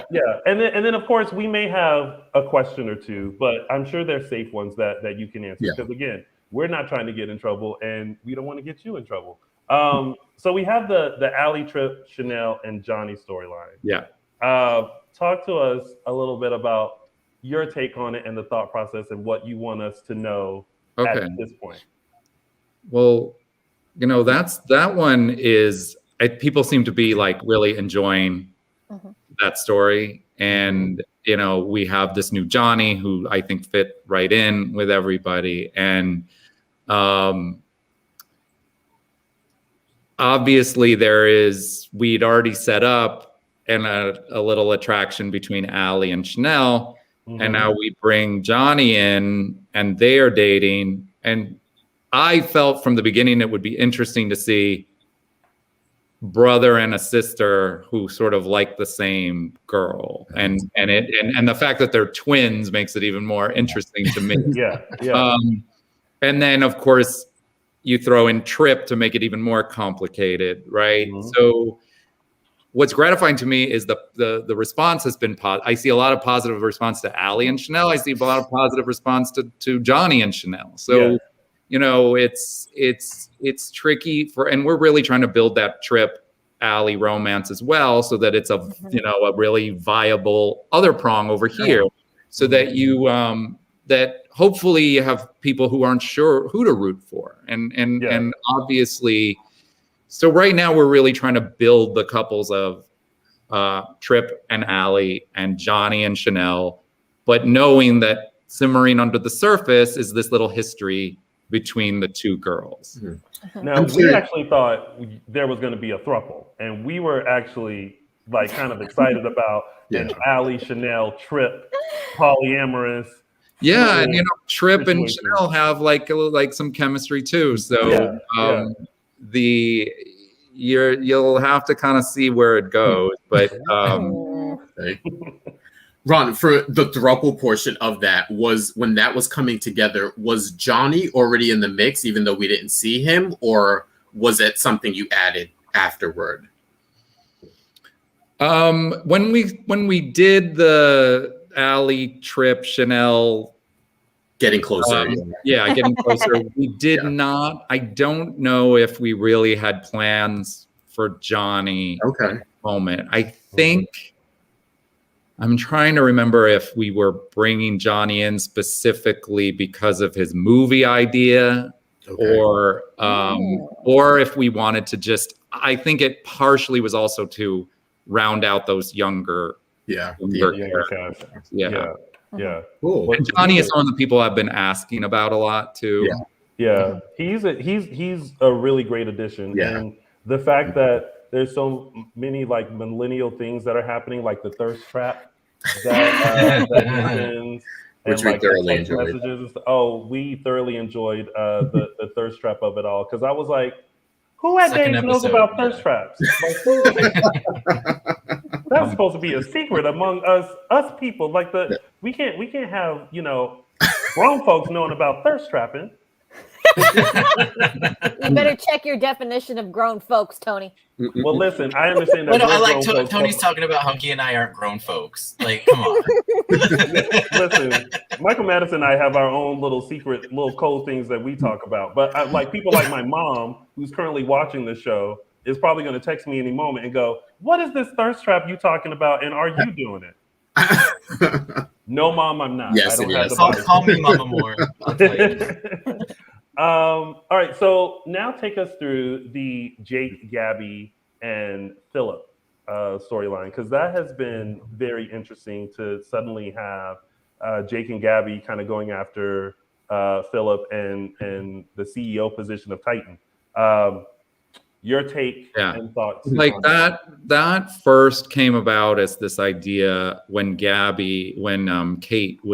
when Jake and Kate were dating. Mm-hmm. And we started to think like, oh, if Gabi went after Phillip, after Kate's son, that would really drive Kate crazy, right? Oh, so yeah. So we started it. That's how it began. Then we've since broken up Kate and Jake, but we love the dynamic with Phillip and decided like to keep that going. And it was fun to see, it's fun to see characters like when they're teaming up, like a couple like Jake and Gabi, because you put them through hell, and then it's like, okay, now they're together.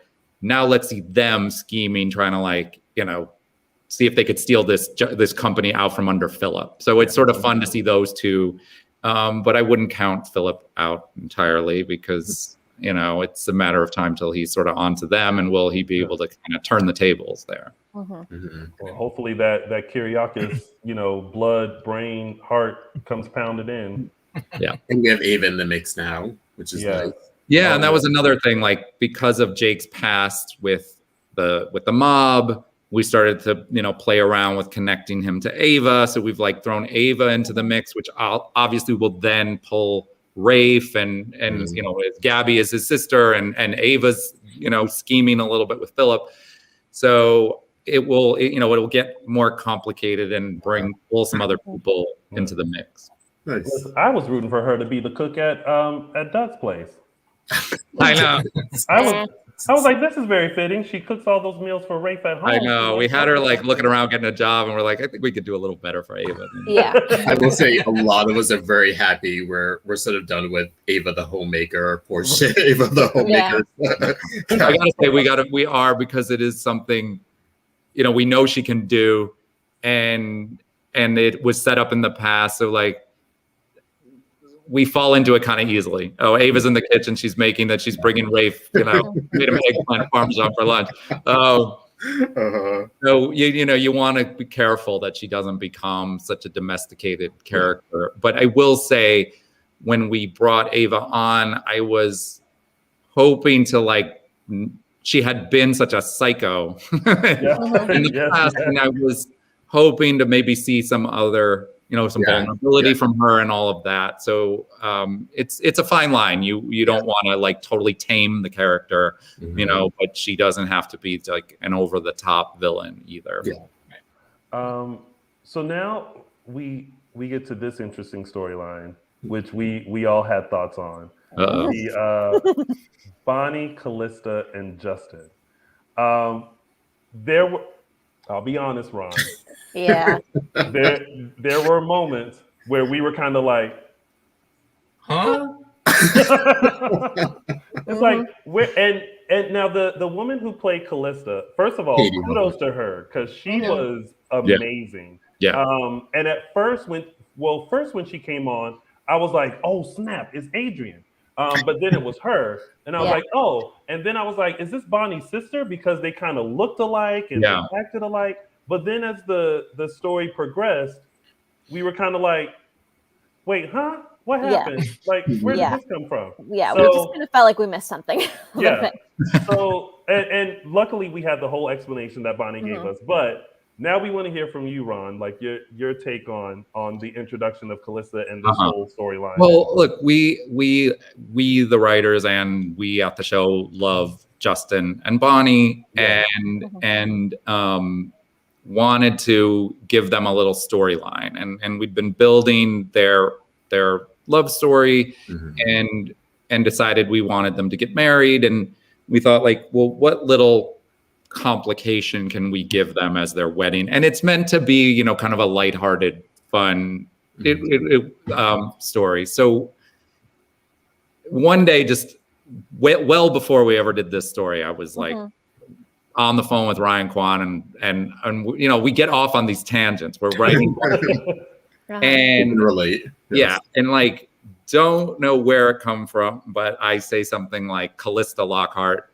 you know, instead of Callista Flockhart, which I thought was so funny. And we started playing around with like, what if Bonnie had a sister and her name was Callista Lockhart, you know? And then I thought of Katie Huffman because she was on One Life to Live, and in my mind, I'm like, she kind of looks like Judy. So I'm thinking like that, if we ever had her, like, we just started, we weren't even gonna really planning to write this story. It was just a tangent we were going off on. We were like, okay, Bonnie has a sister. It's Katie Huffman. Her name is Callista Lockhart. She's a scam artist. Like we had this whole thing. And then it kind of went by the wayside. I forgot like all about it. Then all of a sudden we were like thinking about doing a wedding for them. And like, how can we complicate it a little bit? And I'm like, oh, what about Callista Lockhart? And then we realized to make her, the whole reason we thought of Katie was because they do look alike. But then we thought Lockhart is Bonnie's married name. So if we want to call her Callista Lockhart, she can't really be her sister. So I was torn between capitalizing on the resemblance and making them sisters, and keeping the name Callista Lockhart. They won out. And that won out. So we made her her sister-in-law. You know, it was always meant to be short-lived. She gets, you know, poor Callista gets killed. Even like, I love Katie. So it was just us having a bit of fun and wanting to put the spotlight on Justin and Bonnie, like, for a few days. Oh, because we like the way that you all have presented Bonnie and Justin, and just Bonnie's fight to be recognized and seen that like she really does truly love Justin, and that she, you know, is very sorry for what she did to Adrian, and that she's not trying to replace Adrian, like, and just seeing her like go through all that, and then you know, then enters Callista, and we like, oh man, she's gonna come in and ruin everything. Yeah, and then we were trying to figure out, well, what was the backstory? What was at the heart of their disagreement? And one of the writers like mentioned that, I don't know if you saw that McMillions McDonald's scam. We were like, we thought of that, and then that became the Buddy Bucks scam. So we were just having fun with it. I feel like Buddy's Burger Barn has been the consistent establishment in Salem for the longest time, even though we never see it. It has been mentioned for like 30 years. I love it. And actually, when we were casting Harrison Lord, I can't remember if it was me, but maybe it was me, like, thought of like, what little stunt casting could we do? And we actually thought of Tom Eplin, you know, because he and Judy had played together, and we tracked him down, and he was game. He's got a business of his own, separate like acting. And he was excited and wanted to do it. And I think it was Judy that actually helped us find him. And then it turned out, whatever this business that he does, he was busy the week that we needed to film it. And it was dependent on Katie Huffman's schedule. We couldn't just move it around. So unfortunately, we were so excited for this little wink of Tom Eplin and Judy, and we couldn't do it. But they found a great actor who played Harrison in the flashbacks. But that would have been another little thing that made it fun, you know.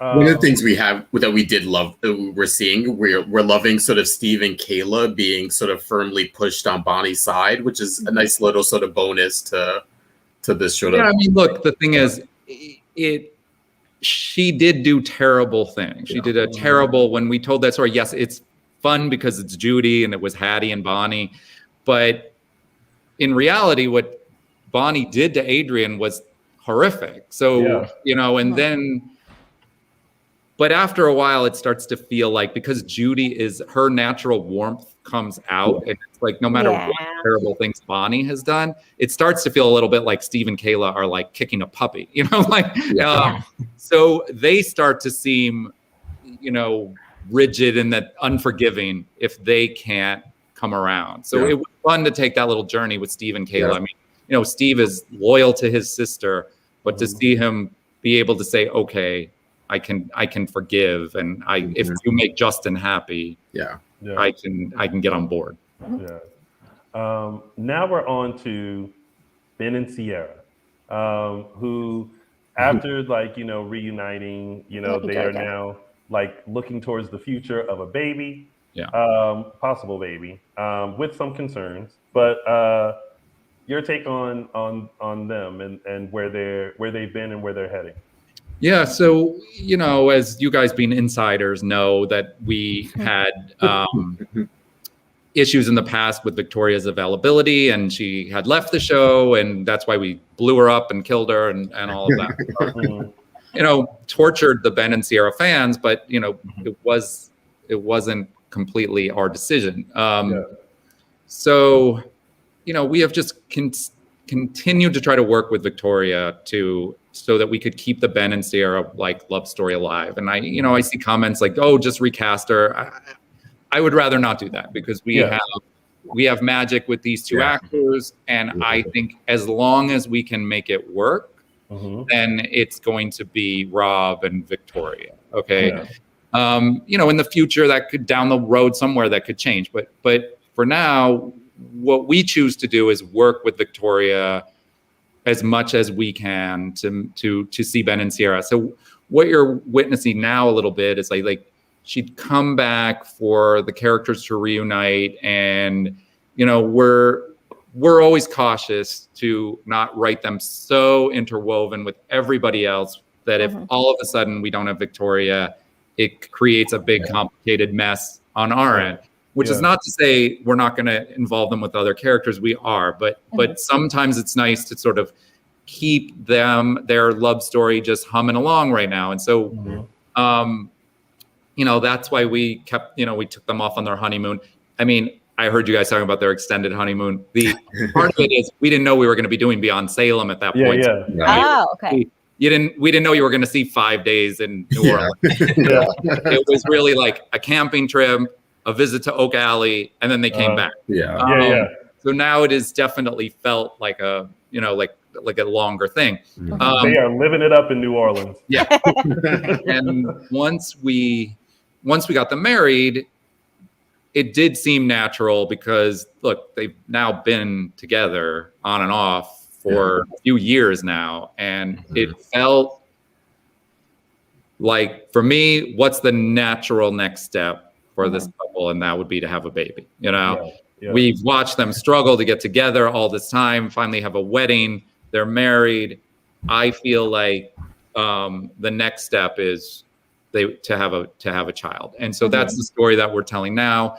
And what we're trying to somewhat complicate it with is Ben's hesitancy, that Ben is like knowing who he is, what he's been capable of in the past.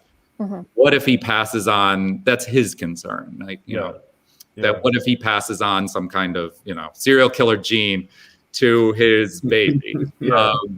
So they're working through that right now, whether, you know, and you'll see that continue, and Ben work his way toward being comfortable enough to maybe commit to this process of having a child. That I was actually wondering about that, because for a while now, Ben's past as like the necktie killer, and you know, people pointing him out as the necktie killer has been coming up a lot. And I started wondering, from the character standpoint, is it important for him to remember that as part of his life? Because I think there are some fans who are like, oh, like, you know, he did that, he was redeemed, and like, why does he always keep bringing it up? Where some other fans are like, well, that's what he did, and so he has to remind himself. He killed 3 people, even though 2 of them came back to life. He killed 3 people. So I'm wondering, like, if that's why he's constantly reminding himself of what happened. Look, it was such a major. That's look, we're in fantasy land with these characters, and in real life, the idea of a serial killer being able to kind of get some therapy, but we loved Rob. We wanted to bring him back, and once we put him with Sierra, it was just there was no turning back with that couple, and so only in Salem could you have a redeemed serial killer. So it's important for us, though, I think, to not just sweep it under the rug. It's something he did. We're not going to say, oh, it was somebody else. He was brainwashed. We never really seriously considered absolving him of any of those crimes. I feel like it would feel like a cop out in a way, or we're trying to, I think it's something that they have to live with and something Ben has to live with Personally, Ron, I thought that actually it was really, really smart to have that interwoven. I think that was the one thing I mentioned that I think that was the one thing that really carried from Beyond Salem to Regular Days was that conversation that Ben ended up having with Shane Donovan. Really bringing home that this is not something he's going to be absolved with, certainly not with the Donovan family. Yeah, and we weren't really thinking about, when we brought Shane into that adventure, I was not thinking about Shane's connection to Ben at all. And then we started to write the day where Shane comes to be like, oh, hi, can I get that emerald or the amethyst? He's like, and all of a sudden somebody, it wasn't even me, one of the writers said, he murdered his granddaughter. I'm like, oh shit. So we realized we could not just ignore it. We had to play it. We had to play it. And even though this was this fun, frothy caper that we were doing, we had to play some reality to it. But of course, then there was also the element of unreality because he had the first scenes with Drew and then the second scenes with Shane. So we kind of had to play it twice, and it was great to see the different reaction with Charles playing the reaction two different ways.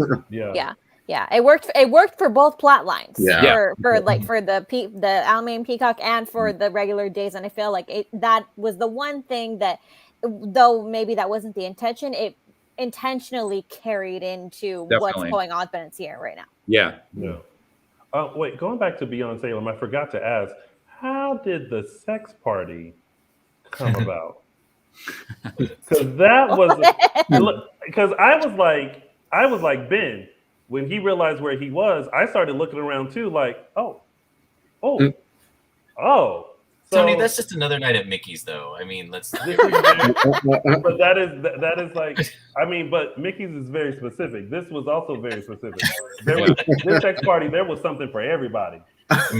Yeah, we definitely liked this idea that they would infiltrate like a fancy party. It felt like very Mr. and Mrs. Smith kind of between the two of them. And then we were like, okay, what kind of party is this? We did the thing where they learn they have to ballroom dance. And then I thought of like a masquerade party. And then that sort of led to the Eyes Wide Shut thing. And then we're like, oh, it's a sex party. All right. These are some interesting writing meetings that you all have.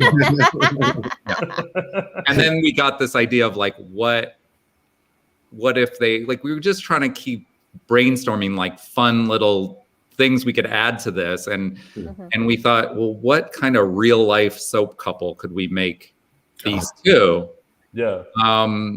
And it was actually, I think it was Stephanie Sloan from Soap Opera Digest that suggested Adrian and Scott. Like, because I told her we were trying to think of, and she was like trying to throw ideas at me.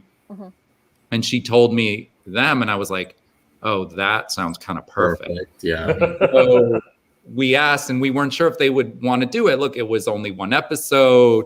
I think what got them excited was working together as husband. Yeah. And they were like a lot of fun. You could tell that they were having fun. Like, the scene was fun. and just seeing Ben and Sierra in like a different setting and how they would play to that, and seeing kind of Sierra kind of go with the flow, which made us feel like that's very like Hope and Bo of her. Yeah. And Rob just kind of being like, whoa, this is seeing too much right now. Yeah, no, that dynamic I think really worked. That he was horrified and wanted to leave, and she's like, "No, I can do this." Yeah. And she did too. Once she got in that room, I was like, "Well, all right, Miss Sierra, you are in control." She found it, and then she was like, "Peace out, stay tied up to the bed." Have a good one. I did think it's like I had intended to put a Swamp Girl reference in because she was Greta. Yeah, and then I just forgot, and I was thinking that what would have been the perfect in rewatching it after, I was like, oh, the perfect moment would be as soon as Ben and Sierra took off and left, and Adrienne France is sitting there with the belt, and she's all disappointed that they left. I wanted her to be like, friggin' Swamp Girl.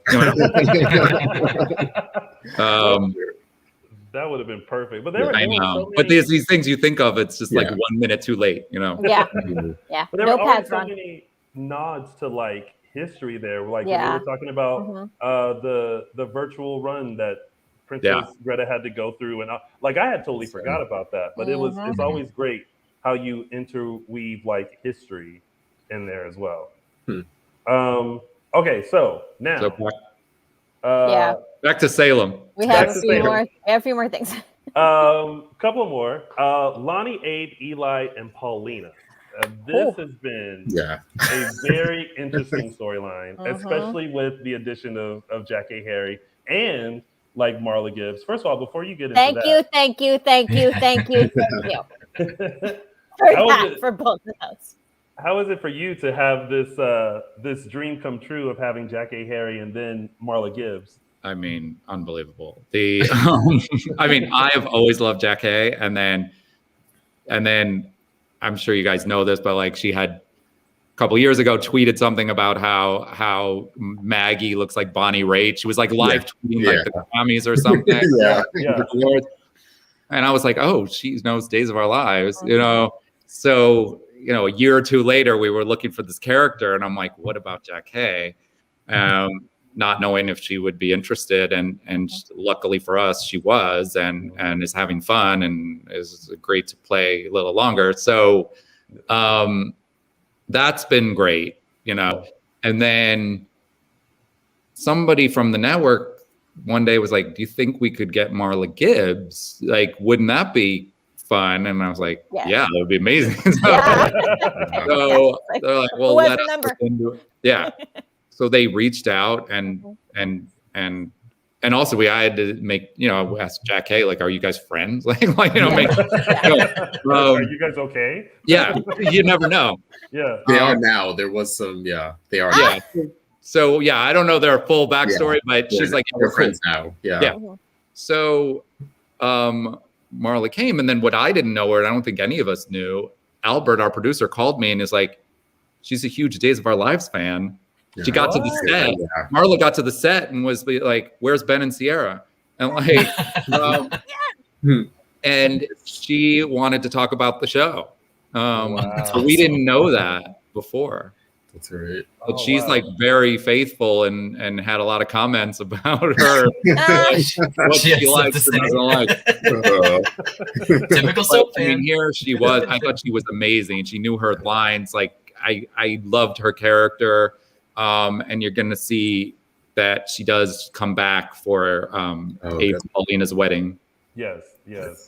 Now, Jack, Gwen, and Xander, which has also been very interesting to see. Any takes, thoughts that you want to share on them?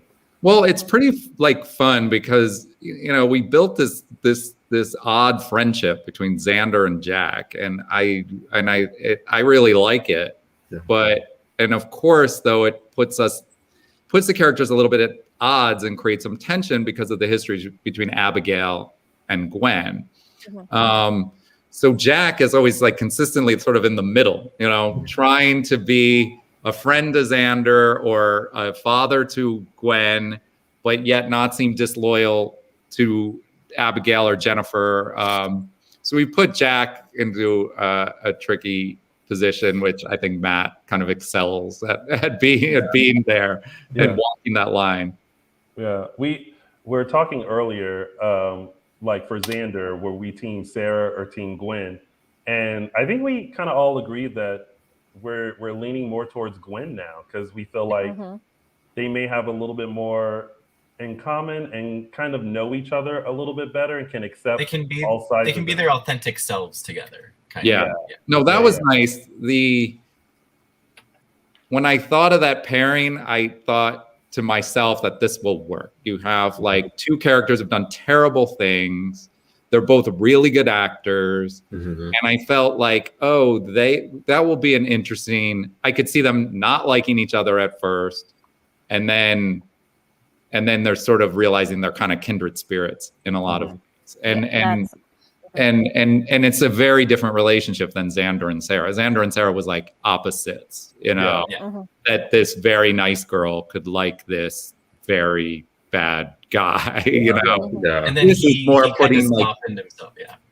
This is putting like more like two bad people together. But what's nice about that is being able to see, look, they can connect as pariahs, but they also like, does it make them want to change at all? Are they embracing this like dark side, or is it making them work together to be better people? And so you'll have to sort of see where that's going to go. Now, what about Abigail and Chad? Because now we have Abigail, who's returned, who, by the way, I've been saying her face has been like, why did I come back from Boston to deal with all of these stunts and shows and shenanigans? And I love the way that Marcy has been playing that. We also love the heartfelt apology she gave to Gwen.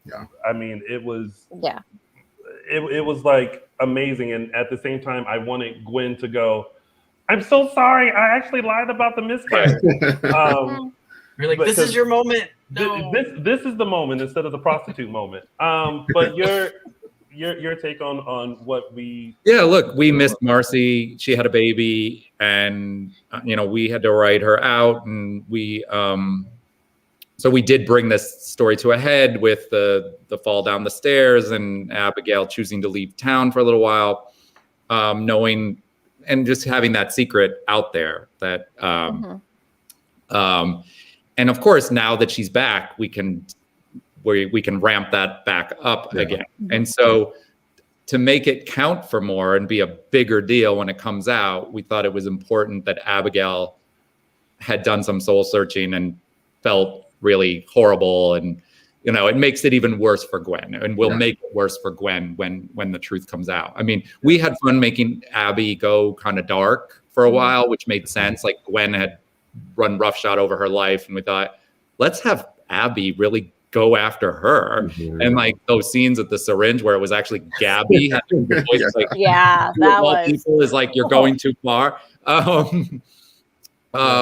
It was great to see, because Marcy can do anything, but I think now that we have her back in town, I think it was important to like ground her back to like her real authentic self. And now we're just starting to ramp up.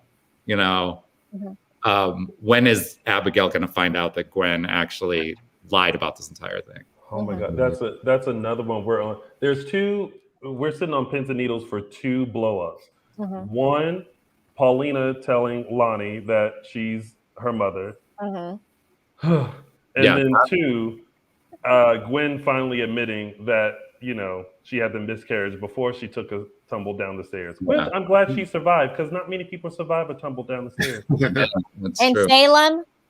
Salem, you always survive. The baby doesn't always survive, but it's always a pregnant woman. Pregnant woman can't go near stairs. But as far as we kind of went past the Paulina thing a little quickly. That's obviously a huge deal that Paulina is lying about, that she's not her aunt, she's her mother. And as Olivia, Marla Gibbs, rightfully pointed out, you're not just taking her mother away if you tell the truth. You're taking her father away too. Yeah. So it's really huge. And now, you know, Abe is proposing, and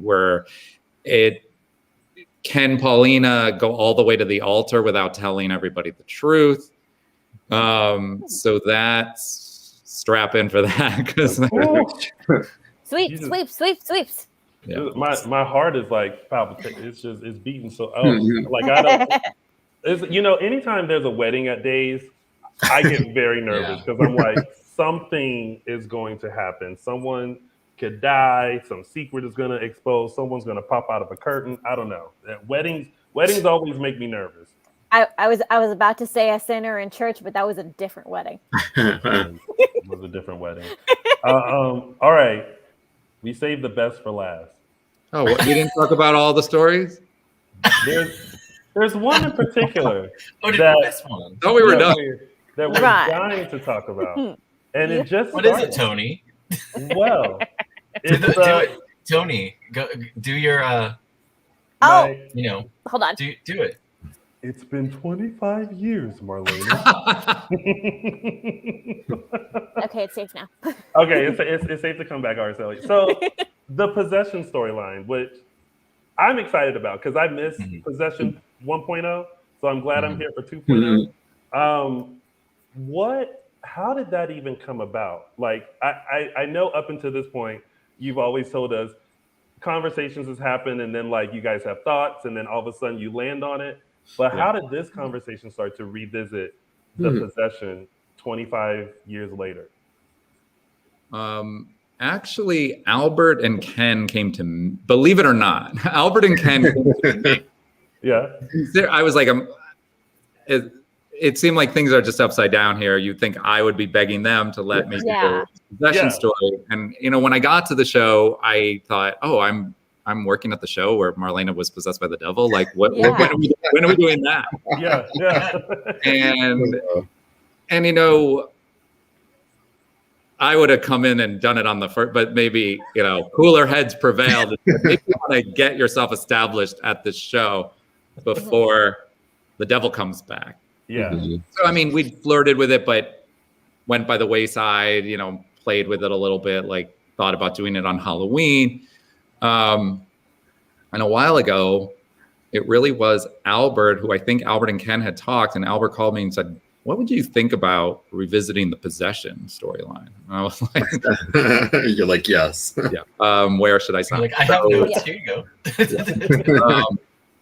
So, you know, they came to me and we started kicking around like how to do it, because it's one thing to say a one-liner, you know, the devil comes back. But it's another thing to be like, well, what is that story and how do you tell it? And is it Marlena? Who's possessed? Should it be somebody new? So there was like a lot of big considerations, and there was a lot of like, are we doing this? Because you don't know how people are going to react. You know, obviously you ask people about Days of Our Lives, they're like, oh, that's the show where Marlena got possessed, right? That's what we were saying. So, but there's definitely some trepidation. Like, do we want to take this? There's no turning back once you say, once you say the devil is here. I was saying, I've said a few times, it feels a little bit like, almost like writing any other villain. Like, okay, Orpheus comes back. Okay, like you write the story as if some villain from the past has come back, and then it just happens to be Satan. So, and of course, we have all kinds of considerations. You know, the budget. Are we going to be doing the special effects? Are we going to try to replicate what they did before? Are we going to have a jaguar running around or whatever it was? So you try to find ways to honor the original story, but maybe do our little 2021 version. And so we've had a lot of fun just figuring out what are the beats in the story along the way, what things from the past can we can we touch on without necessarily copying, you know? So we've had a lot of fun, and my initial pitch back to them when they said, would you think about this, was, what if it comes about because the devil gets into Doug? Now, what did Bill Hayes say to that? Bill and Susan were like, sure, we love it. And it just seemed to me like an unexpected way into the story. And I thought like, oh, that made sense to me that the devil would go after like the oldest person. He seems vulnerable, you know? And then when we talked about it, I thought this will be great because people are thinking we're doing an Alzheimer's story. That's what we thought. We were like, poor Like, Doug has dementia, so like he's getting old, and now he's pinching Paulina's butt and like, you know, locking Julie in the freezer. We're gonna just play this like it's a dementia story until he gets in Marlena's office, and then all of a sudden drops the act. And so I pitched that to them, and they're like, well, we'll have to talk to Bill. Yeah. And they did, and Bill and Susan were completely game. And like, you know, we had to put glowing contacts into a 96. That's what I said. And he said yes, and he did. I mean, that shot of him, we played it earlier. That was Araceli's "It's a Gift," and like, yes, like that shot is just like, wow. Now do you believe me? It's so good. It's amazing. Like I honestly pitched it, and like, but then to actually see it come to fruition and see it with the glowing eyes and the, you know, and talking about Julie in these horrible ways, like it. But I was saying, and I mentioned this on Twitter because when we wrote the thing where he grabbed her butt, you know, we thought the note was like, is this gonna be offensive? You know, like this old white man putting his hands on a black woman. Yeah. And, you know, and it was important to me that we do not see it. We just have her go, just, you know, and we did ask Jack Hay and Bill and Susan if they were comfortable doing this. And they all three said yes. And if they, of course, had not, we would not have done it. But again, it was a little different because we knew it was Lucifer doing it. We knew there was an element of unreality, even though the audience didn't know that. The audience didn't know that in that moment. And in fact, there was still an element of dementia, so you could still play it that way. No, absolutely. And we knew you were going to find out in the very next episode.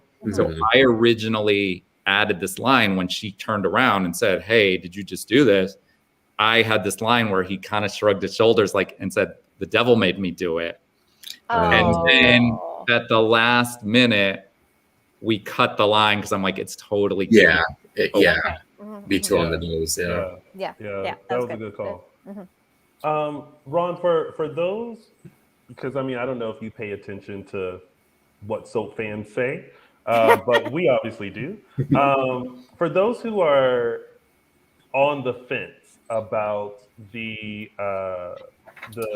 possession storyline, because we tell people all the time, take the journey, take the ride. Like there's a reason for everything. There's a reason why the writers are doing this.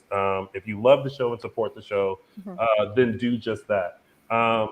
What would you say to those who are on the fence about this storyline and you know, as you know, what would you tell them to do? And if they're like, I don't know, I don't think I like it. Yeah, look, I mean, we knew it was going to be a galvanizing story. Not everyone is going to want to see a supernatural element on their show. And like I said to you guys, like, if you think about it as just a villain coming to town to like try to pull people apart, it's really the same thing. And when I looked back at the story, you saw like what the devil did a lot in the first go around was try to come between people in love, try to ruin people's love stories, try to corrupt people's souls. So at the heart of most of what you're going to see is people's love stories, and how does the devil threaten those stories, from from Marlena and John to Doug and Julie to, I won't say, all the people the devil is going to mess with. So yes, she's going to float off the bed and at some point, but the point is, it is just as juicy and twisty and turny as any other soap story. And I think that's why it will be, to me, should be enjoyable to fans. I 100% agree. Well, I think we have a clip of what's coming up next week. So let's show it. My grandmother was possessed by the devil. This time, I have an even grander agenda. Marlena wants me dead. You will die. Oh, it ain't even Halloween yet. No. Ron, seeing the promo there, what are your thoughts? Yeah, I mean, it's like, look, I know what's going to happen, and we're in this like first chapter, where the devil has gotten into Marlena, now still has to deal with Doug, who knows the truth, and what you're going to see is the devil has not yet taken, I can give this away a little bit, not taken permanent residence yet in Marlena. Because when I watched the original story, the devil was like took a while for Marlena to be like fully possessed. And so what you'll see is her trying to like fight this off and not consciously aware of what's happening yet. There is like a journey to take with Marlena, still, even though it seems like the devil has like full hold of her right this second. You're gonna see Marlena fighting back a little bit. Okay, good. Yeah. Okay. Good. Oh, this is. And the other thing too, which is important to see, is like what we had to be aware of, because these characters have lived through this before. You couldn't, like, the devil is not going to be able to get away with it as long as he did the last time without characters starting to become suspicious right away. Because they're already, all the other characters are already talking about how it happened before. And that was my comment earlier. I was curious about how long the devil can get away with this before people start getting suspicious versus the last time where it was like months before they found out, and then another couple months before they were able to like exercise. Also, given that there's a whole new generation of characters that are dealing with this. Yeah, I mean, that was fun to play those younger people not really knowing about it, that it was something that, that maybe wasn't discussed. So it was fun to see it through their eyes, realizing it. I love this sort of meta idea of the movie. And so that's kind of percolating under the surface. I mean, I think, honestly, the person, the hardest to fool is John. John lived through it. John is the one that would see the signs before anybody. And, in the original story, they were not together. They were not a couple. Now Marlena was living alone. Here, she's living under his roof. So look to see John asking questions sooner rather than later. Oh, good. Yeah, because we sometimes wonder about that. We're like, if you've lived in Salem for as long as you have, when someone says something, you kind of pay attention and you're like, Well, the other thing is sometimes, though, like to defend the characters when everyone's like, oh, they're so dumb. They don't know what you know. The audience has seen her be the devil. Usually the audience is like one step ahead of the characters. But in this case, we knew that John especially was someone that we couldn't keep in the dark, like as long as he was the last time. Well, I looking forward to it. Yeah, I'm looking forward to it. I'm ecstatic about it, and I hope all the fans who are watching, y'all sit with this. Say a prayer if you need to before you start watching. But that's definitely me. Yeah. Well, and I'll keep doing the voice for you, Araceli. Just I'm not gonna do it now. Don't worry. You know, we did change up the voice just a little bit. You know, like I watched a lot of the old clips, and I started to refer to like the devil sound. I said the devil sounds like a bitchy gay man a lot of times. But he was always like, "I'm gonna get that priest." Yeah. You know? Always like, and I'm like, I wonder if we could play with this a little because he just seems like a petty bitch, you know? Like, But isn't the devil really a petty bitch? Yeah, I guess so. Yeah, kind of is. Takes one to know one, Tony. Wait, what did you say? I said I love you, Tony. Oh, I said you're so pretty. The shade I just have to train my brain every time that voice comes on because Tony knows I can't handle it. I'm a good little Catholic girl. It's too much. I just have to retrain my brain to say, okay, he's doing Barney. That's what the secondary sound it sounds like. Wait, does that mean I sound like a bitchy gay now when I do the voice? No, this is a new voice. This is a new voice. New voice. Okay, got it. I got it. I was. You're doing the new voice, not the voice from 25 years ago. Okay, good. Thank that you, was Ron. the bitchy gay man. Thank you. I was looking to see what my mom was saying. My mom likes to text me during the show, so like I was making sure she didn't have anything. But she just said this is too much at one time, and I don't know what she. Oh wait, who's on the phone? I know, right? I don't know what that means. But, the devil is fine. I am not a bitchy gay man. Not a bitchy gay man. Well, Ron, first of all, thank you so much for hanging out with us. I think we kept you. Yes. A while. Sorry. I know. I'm like, I have to eat my dinner. I was like, oh, it's like we're kidnapping you, and like this is Salem, and like this is we're on an island right now, but. But no, thank you so much. It was just like Beyond Salem that just flew by. Oh, love it. But Ron, thank you for always stopping by and giving us your thoughts and tidbits. And we greatly appreciate what you and the writers are doing. I mean, the work that you guys are putting into the show definitely shows, especially with doing Beyond Salem and keeping everything on track with the main show. Like you guys are killing it as always. So thank you so much. Thank you. Thanks. It was fun. All right. Well, until next time, because we're going to ask for you again. Yeah. An email from Maya. They want you again. All right. I will prepare. All right. Well, thank you, Ron. Thanks, Ron. Bye, guys. Bye. That was fun. Yeah. What are you eating for dinner? Should have asked them. I was curious what people eat. It's like, oh, what are you gonna have for dinner, Ron? Is it something that you can send over to me too as well? Mozzarella sticks.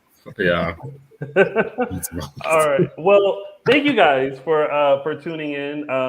This is probably the longest show we've ever had in the history of Dishin Days, but it was so good because I think this was the first time we've ever asked Ron to kind of go through the storylines and explain the thought process. So it's good to kind of know that. So we appreciate that.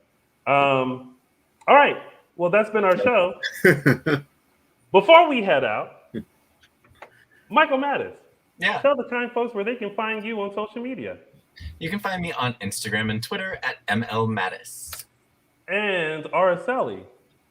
What's your favorite social media? You can find me on Twitter at Tia323Araceli. Justin, what's your favorite one? You can find me at Instagram at Justin Lee Hareld. And of course, you can find all of us on all of our social media platforms. The other one, Michael Mattis. There we are. Yeah, you can find us on all of our social media platforms, and you can find little old me on all social media platforms at Lounging with Tony. We want to thank Ron Carlavati for coming in and spilling all the tea on all things Salem. And thanks to you guys for watching. We will see you next week for another full dish of next week's episodes of NBC's #1 award-winning hit soap opera, Days of Our Lives. Until then, have a wonderful evening. Enjoy the rest of your week, and we'll see you back here next week. Bye, everybody. Bye.